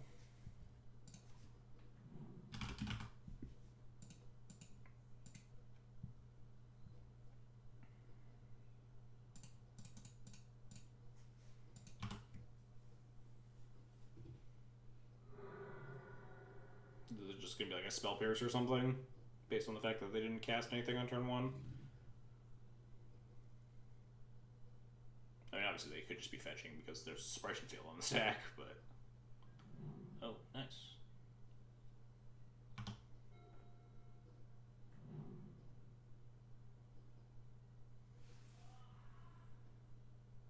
Land? That's a good land. Do I want to Chalice here anyway? Probably.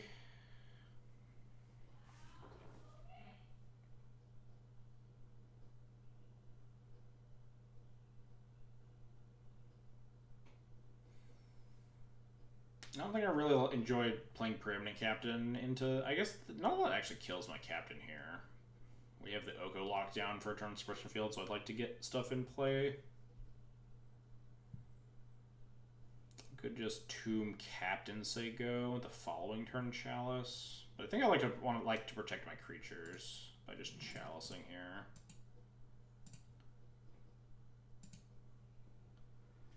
What's up, Lynn?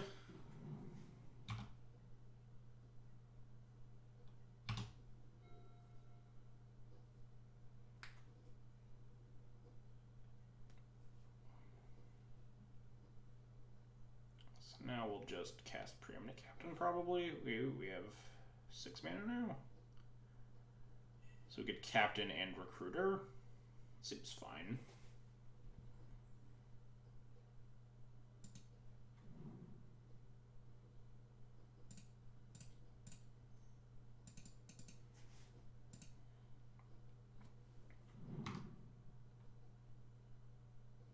What am I recruiting for here? A Jailer? A little bit scared of birds to get Jailer, but nothing else like generates value.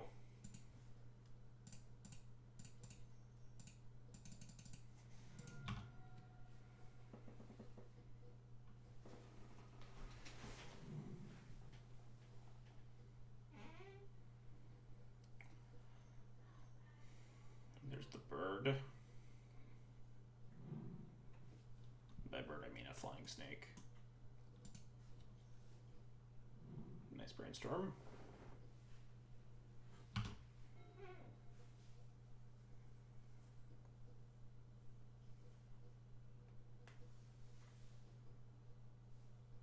They could like Dead of Winter me, but that's fine.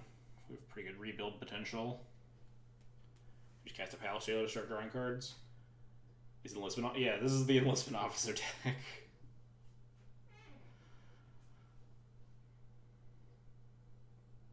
Man, this Surprise Field has not looked good into my opponent's 3 straight non-fetch lands. Should I get up and do the stream super well for? Those things are also huge. You have to like dedicate a huge part of your day to do it too. I'm almost glad I get to bail because I have to go to work. Because it's like such a fucking commitment.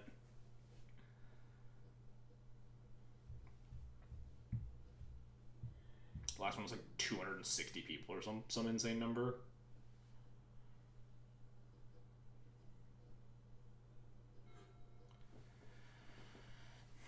Alright, so we can't cast 2 spells still because we only have 2 white mana and everything's double white except for the Thalia. We could just attack here, put in the Jailer. They have 6 cards in hand still. It's pretty easily a second Quaddle. I'm kind of fine throwing Monarchy back and forth and just like start trying to draw cards. We cast the Daru War Chief pre-combat to deal more damage too. That might be better than Thalia. We do have to be worried about Dead of Winter specifically. If they like flash into Quaddle like Dead of Winter me, we're in a pretty rough spot because they get to keep Monarchy for so long. Maybe I don't want to get Monarchy because of that. I'm pretty concerned with getting Dead of Wintered.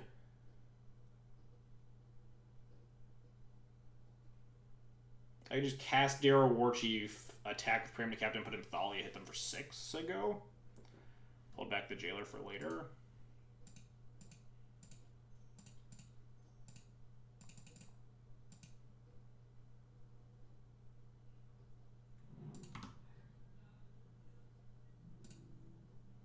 I guess I can attack with the Recruiter too. If they trade here, I think I'm okay.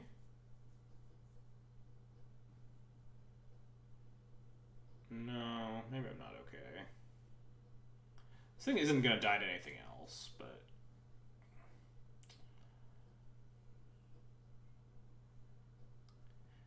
yeah, I think I do attack like this.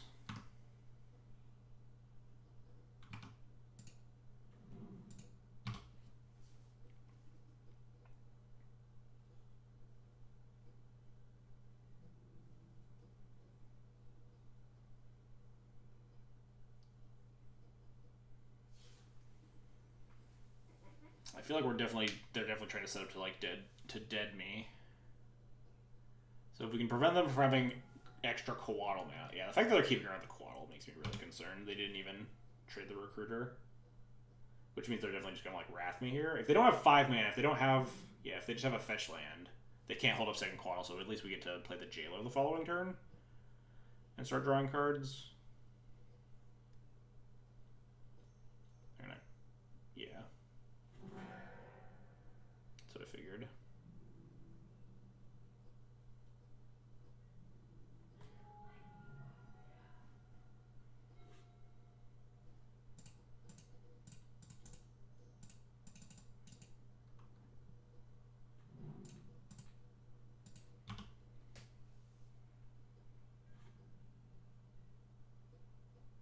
Ooh, Karn's nice. We've got a coward to play this whole game though, so there's a world that my opponent just has a force for it.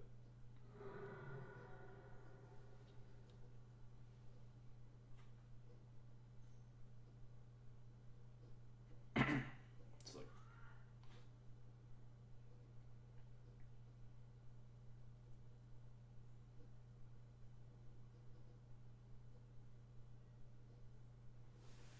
so this isn't a flash creature, because they don't have a Labe. They tapped very weirdly. So there's no, like, Snapcasters or Quaddles to get me. Probably just supposed to cast the Karn if it gets countered, which it probably does, then we just follow up with Aerial Responder.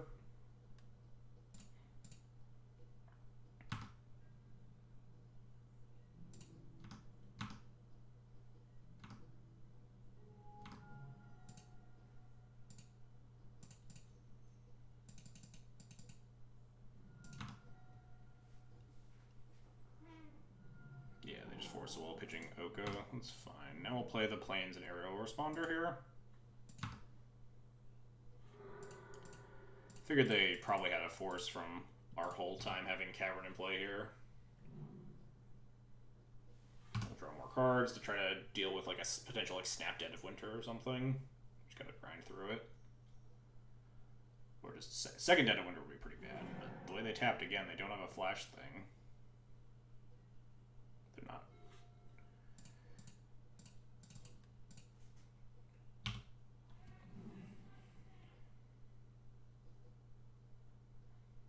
Potentially Chalice on 2. Prevent most of their creatures at this point. It's a little awkward here if they have Quaddle this turn.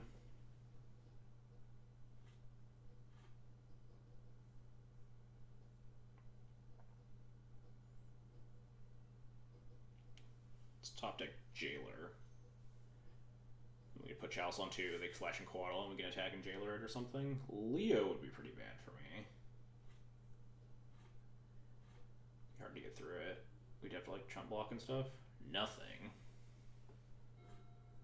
Alright, well I'm gonna cast a Chalice on 2 and see what happens in response.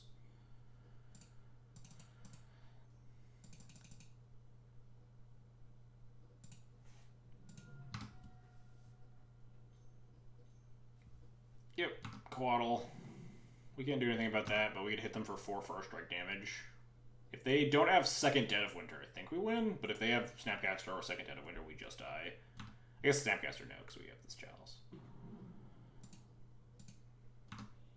I'm not going to block this. I'm going to just attack.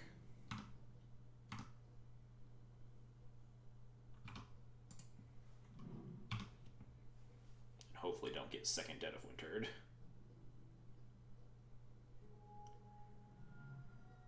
They're at 3. With more Chalices.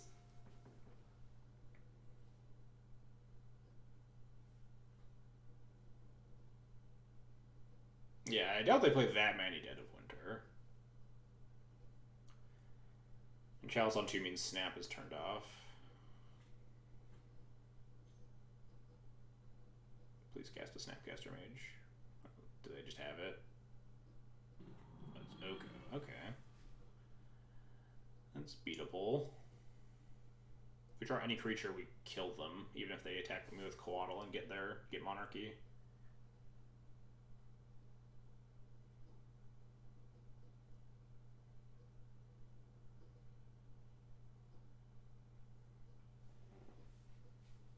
Problem is if we don't draw a creature, we're in a pretty rough spot. Because they untap with like 3 blockers at 1 life. Wait. Now you're dead? If your last card is... Okay, cool. They just died. We did it! If they had Plow, then I guess they could still live. What are we drawing? Oh, wow. We're not drawing a good card. Oh, geez. We might have lost that game if they had a Plow. We'll take it. Alright. That was a game. That was a game of Magic the Gathering that we played. Whew. Yeah, I don't really think I'm boarding any of this random shit. Could potentially, like, board in the Ballista if we wanted to cut another card, because the Ballista is good at trying to defend our Monarchy. And just, like, a decent threat. If we wanted to cut, like, an Aerial Responder for a Walking Ballista, it would be okay. I don't think there's a ton of positions where you're gonna like want to wish for Ballista, so maybe we just like want a more reasonable like value card. Your Responder is just a 2/3. Oops, what did I do? Move that. Yeah, we'll board out the Responder and call it a day. I think. I wonder if we could. No, we probably want to keep Spyglass because like Karn Spyglass, Karn Wish for Spyglass against Oko is probably a play that we can do. Let's just have like the nut. This is not the nut. This is a lot of Chalice points. Alright, well. This is... We get to bottom one of these Chrome Moxes and like Chalice on 1 pitching the suppression field potentially. Definitely keep this. Definitely bottoming one of the Chrome Moxes. We could potentially draw another white card and play out the suppression field. On turn 1 instead. Labe?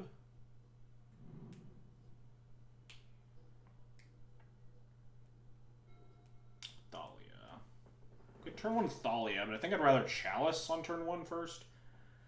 We could also Suppression Field and like hope and like roll the dice on it being good if we pitch the Thalia to the Chrome Mox. We pitch the Suppression Field and play either the Chalice or the Thalia. A lot of options. Huh. It'd be nice if this Ballista was a aerial responder, so we just put it under the Chrome Mox because it's bad, but I think that's kind of results-oriented thinking. I think Chalice is just like the best play in the blind. Problem with Chrome Mox is that it's not. Jumps in Caverns, yeah. I mean, it would be about the same here, right?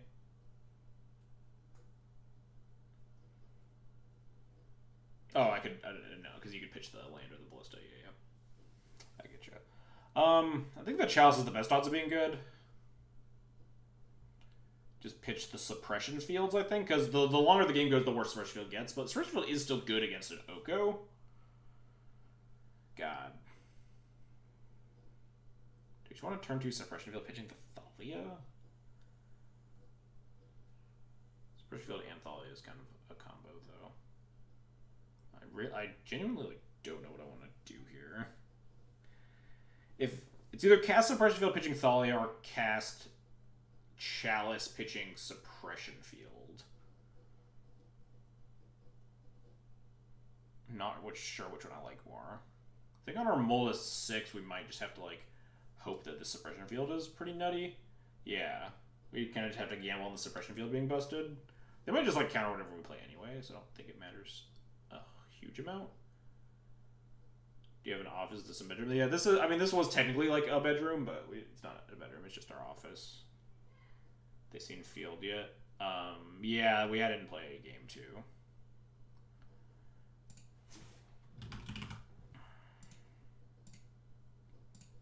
Yeah, I think I'm gonna play the field.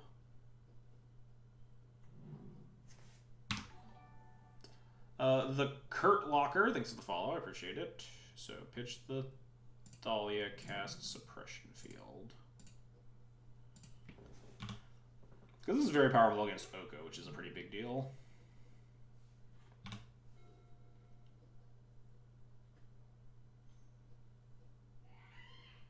The problem is that like it could just be bad. They could not do anything.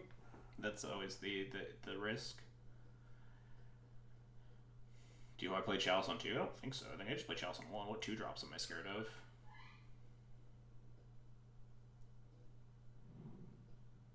Put Chalice on 1 to prevent my opponent from continuing to smooth out. We're not really that... Quaddle and Snap are only a big deal like when we had Monarchy, right? We have a big Ballista that like clears the path of Quaddles and stuff. I think I'm just not going to play this city. So I don't think I want to Chalice plus Ballista on 1 this turn. I think I just want to Ballista on 2, so... I think we'll just do this.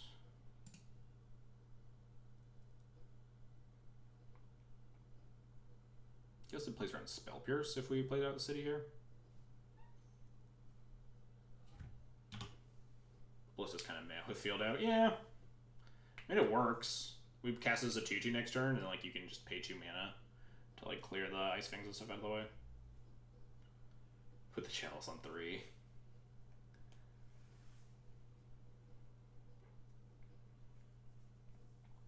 Stops Uro and Oko. How do we lose? Yeah, this would have looked a lot nicer if I actually didn't side out the aerial responder for this Ballista, because we could have just put that, got rid of the aerial responder instead. But we'll work with this. Alright, well, they just spend their whole turn cracking the Vista, which is what it looks like they're doing.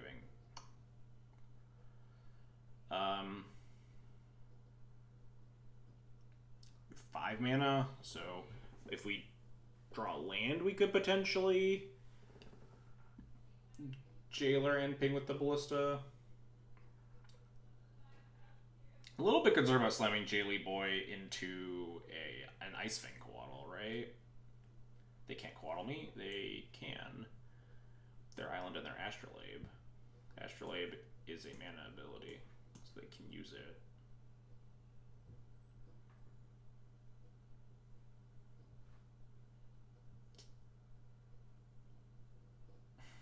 Yes, it is quite unfortunate for me. So I think I might actually be wanting to cast this Ballista on too. If we draw a land next turn, we get Jailer with Ballista ping up.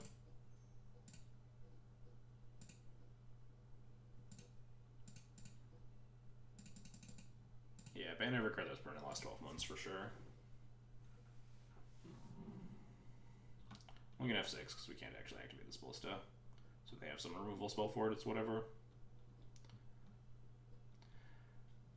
Yeah, this turn's just been cracking the Vista. We do have to be concerned about getting deaded at some point. That's kind of what the Jailer's for, right? Is this just Oko? Oh, this is alright. Well, we get to resolve our Palace Jailer now. Good spot for it. Even if we get Wrath the following turn, we can at least start drawing cards. Thoughtseas? Oh no, never mind. We got a Chalice. We're good. Nice Astrolabe. They're just feeding the Uro, I suppose. But we have a Caracas for the Uro, so it's not super threatening if they just like try to slam it the following turn. Would you rather play during Deathrite, Countertop Miracles in the era that we're currently in? I think I definitely enjoyed Countertop Miracles era more than this current era.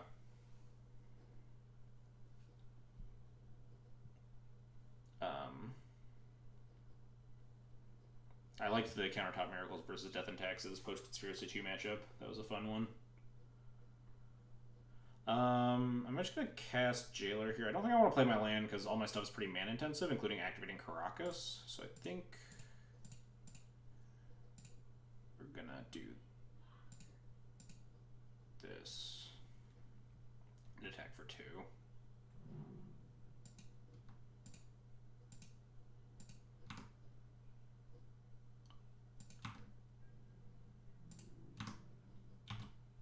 Could potentially hold a ping up. It's not a huge deal. Council Judgment's a good one. We can just Judgment this Uro. Could be dangerous into counter spells. Could also Oko their Astrolabe here and attack me, and we'd have to chump block, but then we could just Judgment the Uro, but then we have to defend Monarchy with our 2/2, and things get awkward. Ballista activation might have been better because we could trade an Elk. Oh, this is just the Uro coming back, sure. So we play out our... If we played our planes here, we can just cast the Council Judgment and still be able to Caracas the Uro if they counter the Judgment. Right? I think that's better than Caracasing it.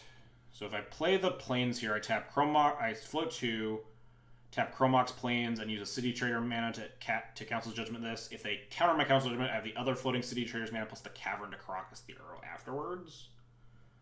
So I think that's fine.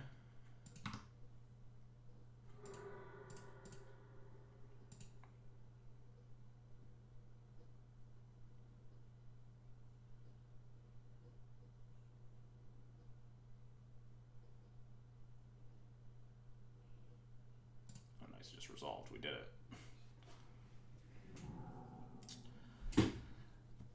So the next thing is, if I attack with both creatures and they have an Oko, they can take back Monarchy from me, but then we just throw Monarchy back and forth for a little bit. Right? I think I do just need to attack them as much as possible. We could potentially leave back Jailer. Jailer plus the Ballista Ping now would trade with an Elk. But I think I just need to start attacking and force my opponent to answer my stuff. I think they would have Oko'd there if they had it rather than Uro'd, so...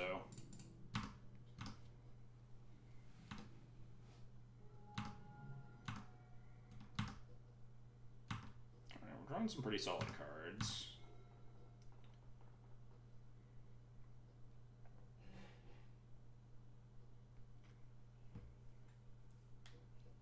These suppression fields have not looked very good. It's against... My opponent's just, like, drawn exactly one fetch land both times I've played a suppression field. Oh, they did actually have to crack this Prismatic Vista. And there's potentially, like, Okos that the suppression field does tax. Do they have the Oko? Things could get a little bit awkward if they do. Oh, God, they do. This is going to get weird.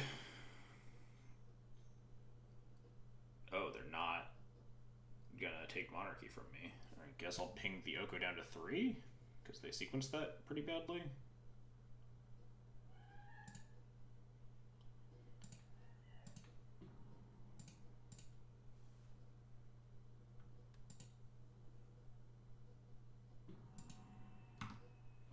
Thought for sure they were just going to take Monarchy, but I'll take that. Unless they have like second Dead of Winter. We have 4 mana, so Thalia THC is much better here than Daru Warchief. Because Thalia blocks an elk.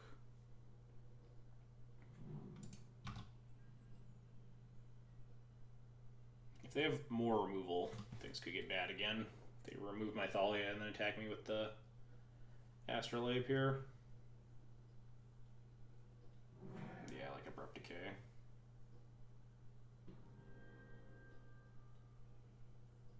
We need to draw another Jailer here.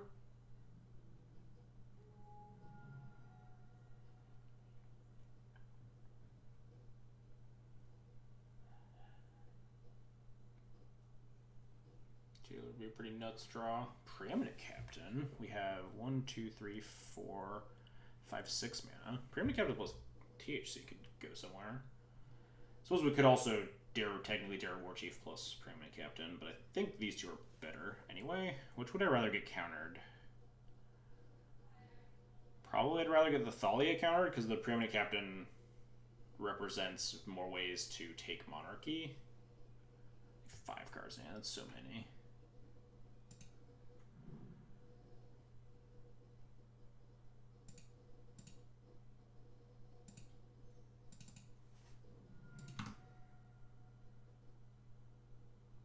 Thalia's first strike is pretty good. Preeminent Captain gives me like pseudo haste if I get to attack with it, which might be relevant for trying to get the Monarchy from my opponent. More so than having a creature that can attack better into an elk.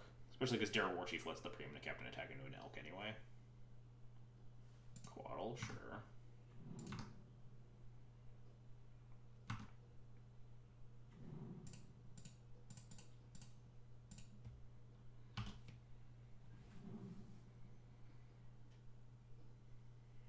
My opponent has so many cards in hand we just don't, that we're probably dead here. Not a lot we can use to dig out of this situation. The Oko there was just really bad for me. I definitely thought that they would have casted the previous turn. The Oko, and then like, I think they fucked up with the Oko, and then they just had the Abrupt Decay to punish me anyway.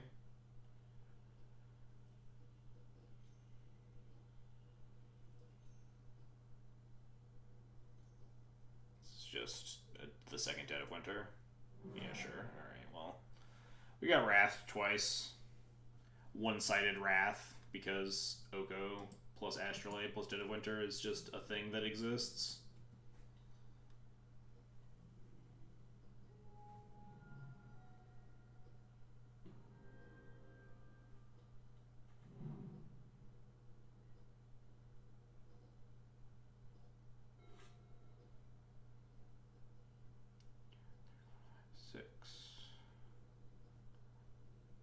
Versus we can actually do both here.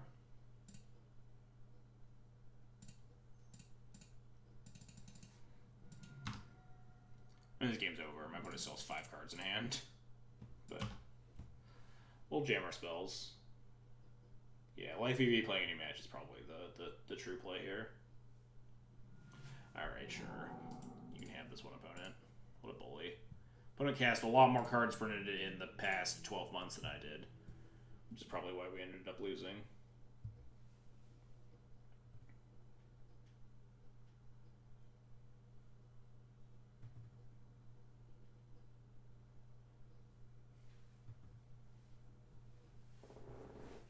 We registered Soldier Stompy. Yeah, we registered Soldier Stompy and then almost beat Uro, Oko, Dead of Winter, Dead of Winter.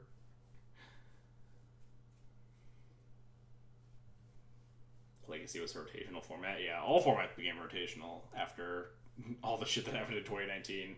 So many cards became so much less playable.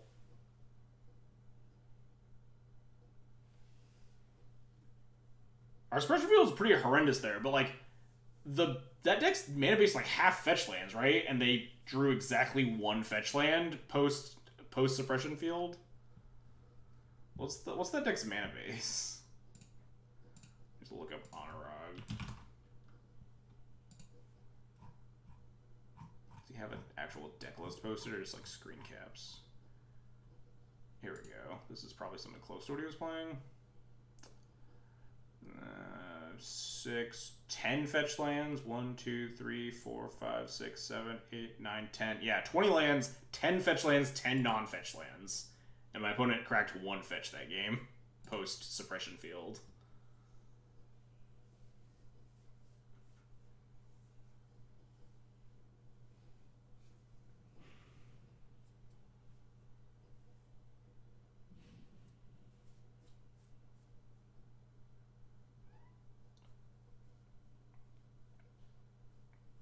Yeah, things are not going to look better because it's very hard to print answers as good as threats. Because answers have to be versatile.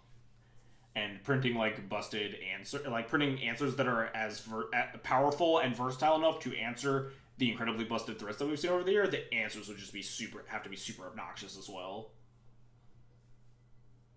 Or just like so ham-fisted that they just like would never see printing anyway. Yeah, exactly. Like, if your opponent owns an Oko Planeswalker, they lose the game. That's a card that would make Oko a lot worse in this format, but like, it's so ham-fisted it's never going to actually see print. But like, that's the sort of stuff that would need to be realistically, like, that, or just print Swords of Plowshares, but also put or Planeswalker on the text. But like, none of those are ever actually going to get printed.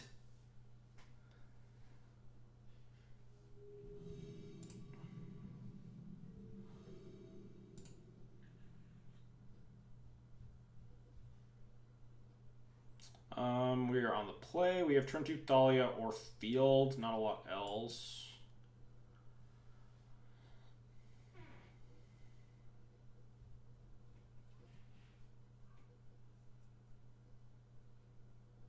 Yeah, definitely more cards do need to deal with Planeswalkers. That's just a fact. Planeswalkers have been like way too protected. Because it's like, oh, it feels bad if you cast your Planeswalker and it just fucking dies or whatever. You know what else feels bad? When you're putting cast a Planeswalker and then you lose the game on the spot because of it.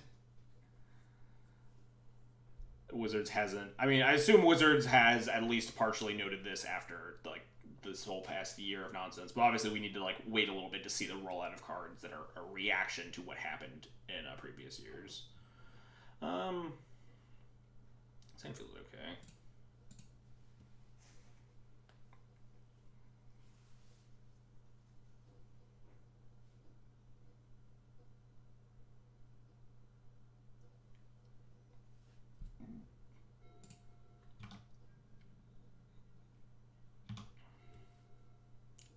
Opponent, Pluto Delta, Blue Soup, Delver, combo, Thoughtseize.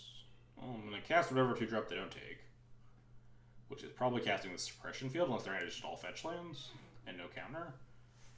Because I imagine there's most worlds that you would want to take a Thalia here.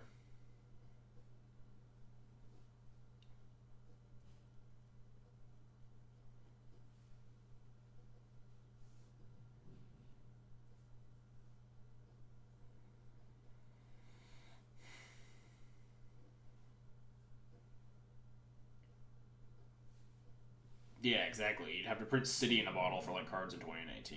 Like, just not absolute nonsense cards that are never going to get printed, so like it doesn't really matter. Go Suppression Field. Hopefully get the job done because we can't cast the rest of our hand. Nice. Go Suppression Field, get him. Oh, is this just Ant? Could technically be something like Doomsday. Oh, well, that's bad. Opponent can use their pedal to crack their Misty.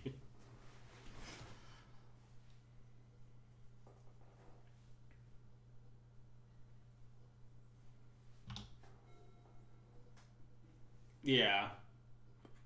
As far as I've seen from WotC, Oko was a mistake, but like 2019 was not, and that's like a lot of the competitive community does not agree with that, but the competitive community does not really matter. Would love to draw lands. Alright, well, at least we get to cast some spells, but it looks like we are just getting stormed. But my opponent has 3 cards in hand. Unfortunately, THC doesn't do a lot. Need to find, like, more Thalias, extra Karns with lands. Oh, Preeminent Captain will do something. Suppression Field, not great against Ant, if that's what my opponent is doing.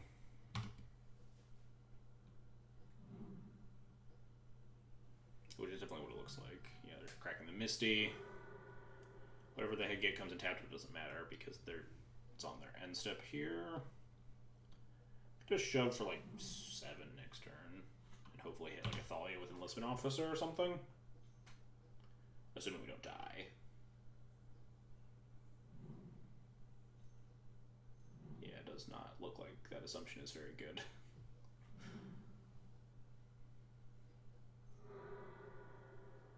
Piff. I think Piff just kills us, right? Inferno for Piff. Yeah, Dark Writ, Cabal Writ. Cast a discard spell or whatever. Tendrils you. Yep.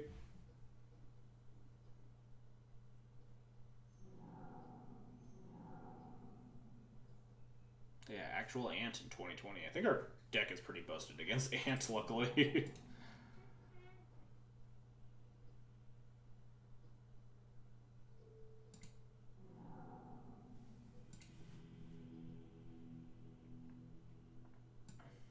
Probably board in... I think I might board in the Ethersworn Canonist, because, like, Karn for Crypt is already so good against them that just drawing the Canonist is probably good enough. And just board out fucking shit like Aerial Responder. I guess Palace Jailer is worse than Aerial Responder, though. Because Self Esquire is worse than Palace Jailer, though. God, all these cards are so bad. I don't think I boarded in Fairy Macabre. I could, I guess. Like, Palace Jailer's not good. This might be better. Fairy Macabre, not good in this matchup, but, like, could potentially be a role player at some point. Yeah, we don't have the 3-ball. Would be pretty nice. Put bad cards in your main deck to make sideboard easier. Yeah, I mean, that's this deck in a nutshell, right? Alright, but we are like a Chalice, Thalia, Karn, Suppression Field deck, which is probably means this matchup is pretty good for us. If we don't, like, mulligan to Oblivion or something.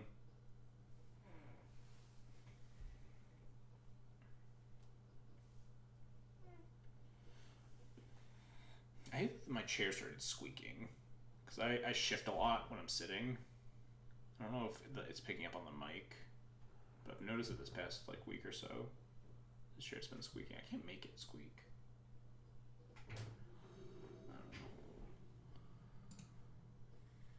I don't know. Do I chalice on 0 here?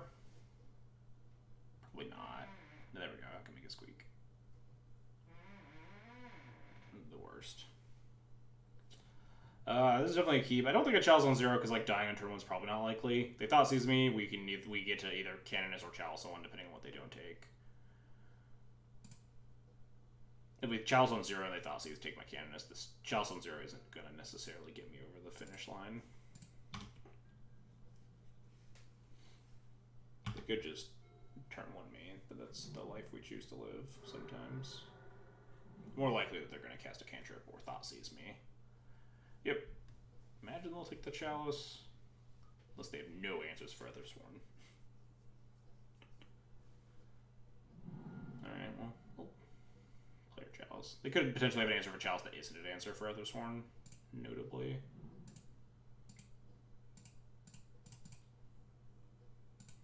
It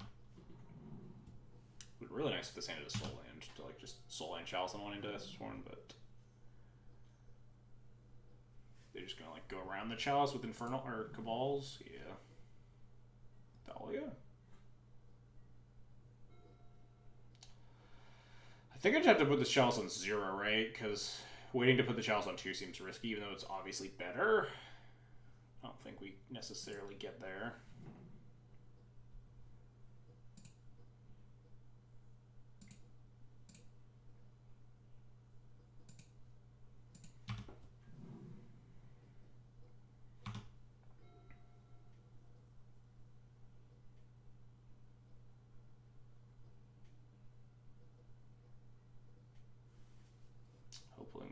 this isn't Hercules.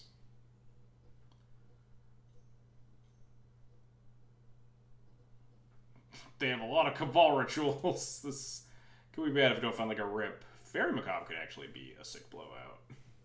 Can't do anything. Maybe I was actually supposed to be naming Fairy Macabre things for some, like the second cavern, but I think that this thing's staying in my hand forever, so.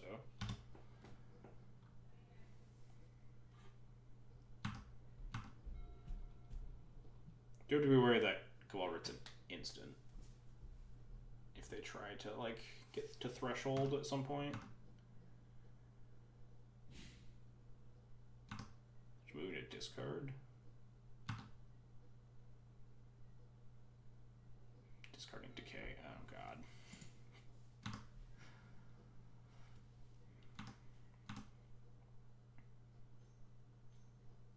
Is this Hercules? Oh, you're echoing truth? God damn it.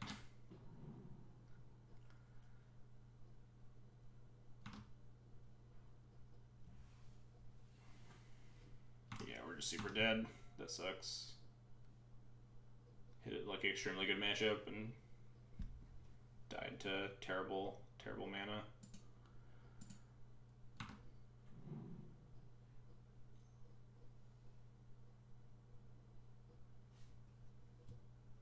These fairies to stop crits. Yeah, it's not going to work very well is the issue.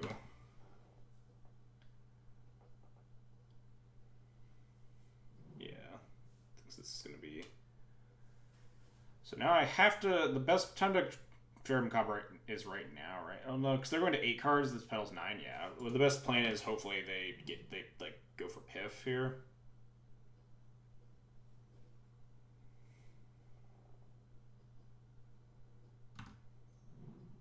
And we just like snipe the 2 Infernal Tutors or something.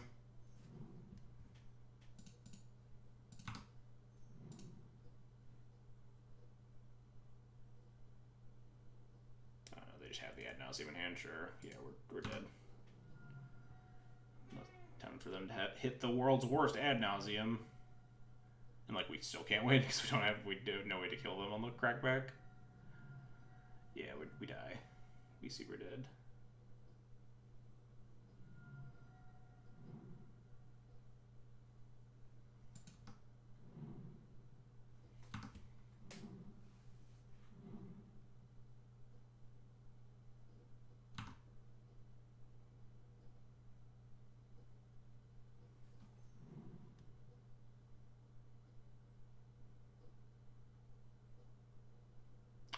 Not respecting Mindbreak Trap. Come on, opponent.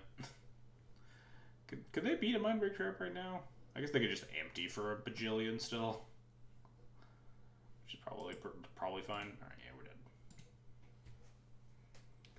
Unlucky. Hey, we 3-2'd with this shit pile after, like, dunking on people for 3 rounds. Then we got OHKO'd. I think Ant is an extremely good matchup that sometimes you just lose good matchups, and that's our life.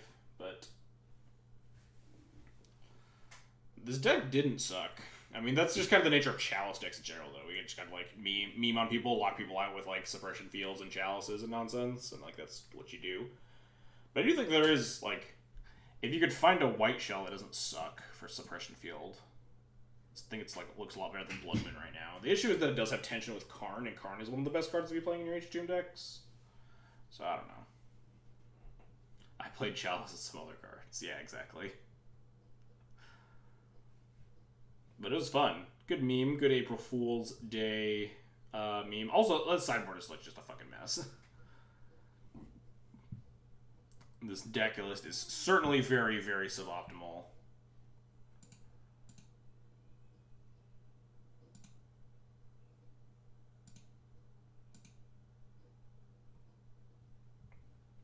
Elks can't cross moats. I guess you're not wrong. Moat Stompy just has a whole host of other problems. Can we, like, get in people? Get in Stompy? That's probably bad. You made Air Force Squawks during round 6 already. Do you think you'll make another specialized D&D deck to respond to the OHKO? That's what I've been trying to do with the Red Splash. I think the Red Splash has some potential to be, like, what D&D wants to be doing in the OHKO era. Because Pyroblast is so good against OHKO. Problem is that, like, there's just a whole host of other 2019 cards that are also just very obnoxious, and Parablast doesn't beat all of them. Like, Parablast, not good against Uro, doesn't do anything against Plague Engineer, or, like, Dead of Winter, which is what the decks are, the blue suit decks are starting to shift to. The red splash makes you, like, it makes your Delver matchup dodgier, right? Because you make your mana base more fragile, but definitely a possibility that I think D&T does need to, like, do some sort of extreme adaptation because of how horrendous this past year of Magic has been for the format. But anyway, that's going to be it for our stream today. Had fun, got some screenshot meme moments. And that's really what we're here for, if nothing else. Who is streaming some Magic the Gathering? Specifically Legacy. Legacy. No one? Really? Just me? Oh, wait. Legacy Bomberman Death Shadow. Did we play against them? No, we didn't play against this person, right? Who did we play against that was on Death Shadow? Kenshin. That's not this person. They're playing something. I guess it looks like Bug Zenith because it's a Rex Sage in play. Then they have like Forceful and Mindbreak Trap. Alright, that's probably good enough. Go host. Never hosted Sovereign Mars, but they're playing Legacy. Like to support the Legacy community, so. Anyway, see you guys all on Friday. Thanks everyone for watching. Hope you had a good time. Blah, blah. Follow, subscribe, donate if you want to support my content that I make. We play it bazillion Legacy Leagues and nothing else. Occasionally something else, but, you know. See you guys all on Friday. Stay safe, stay inside, etc., etc.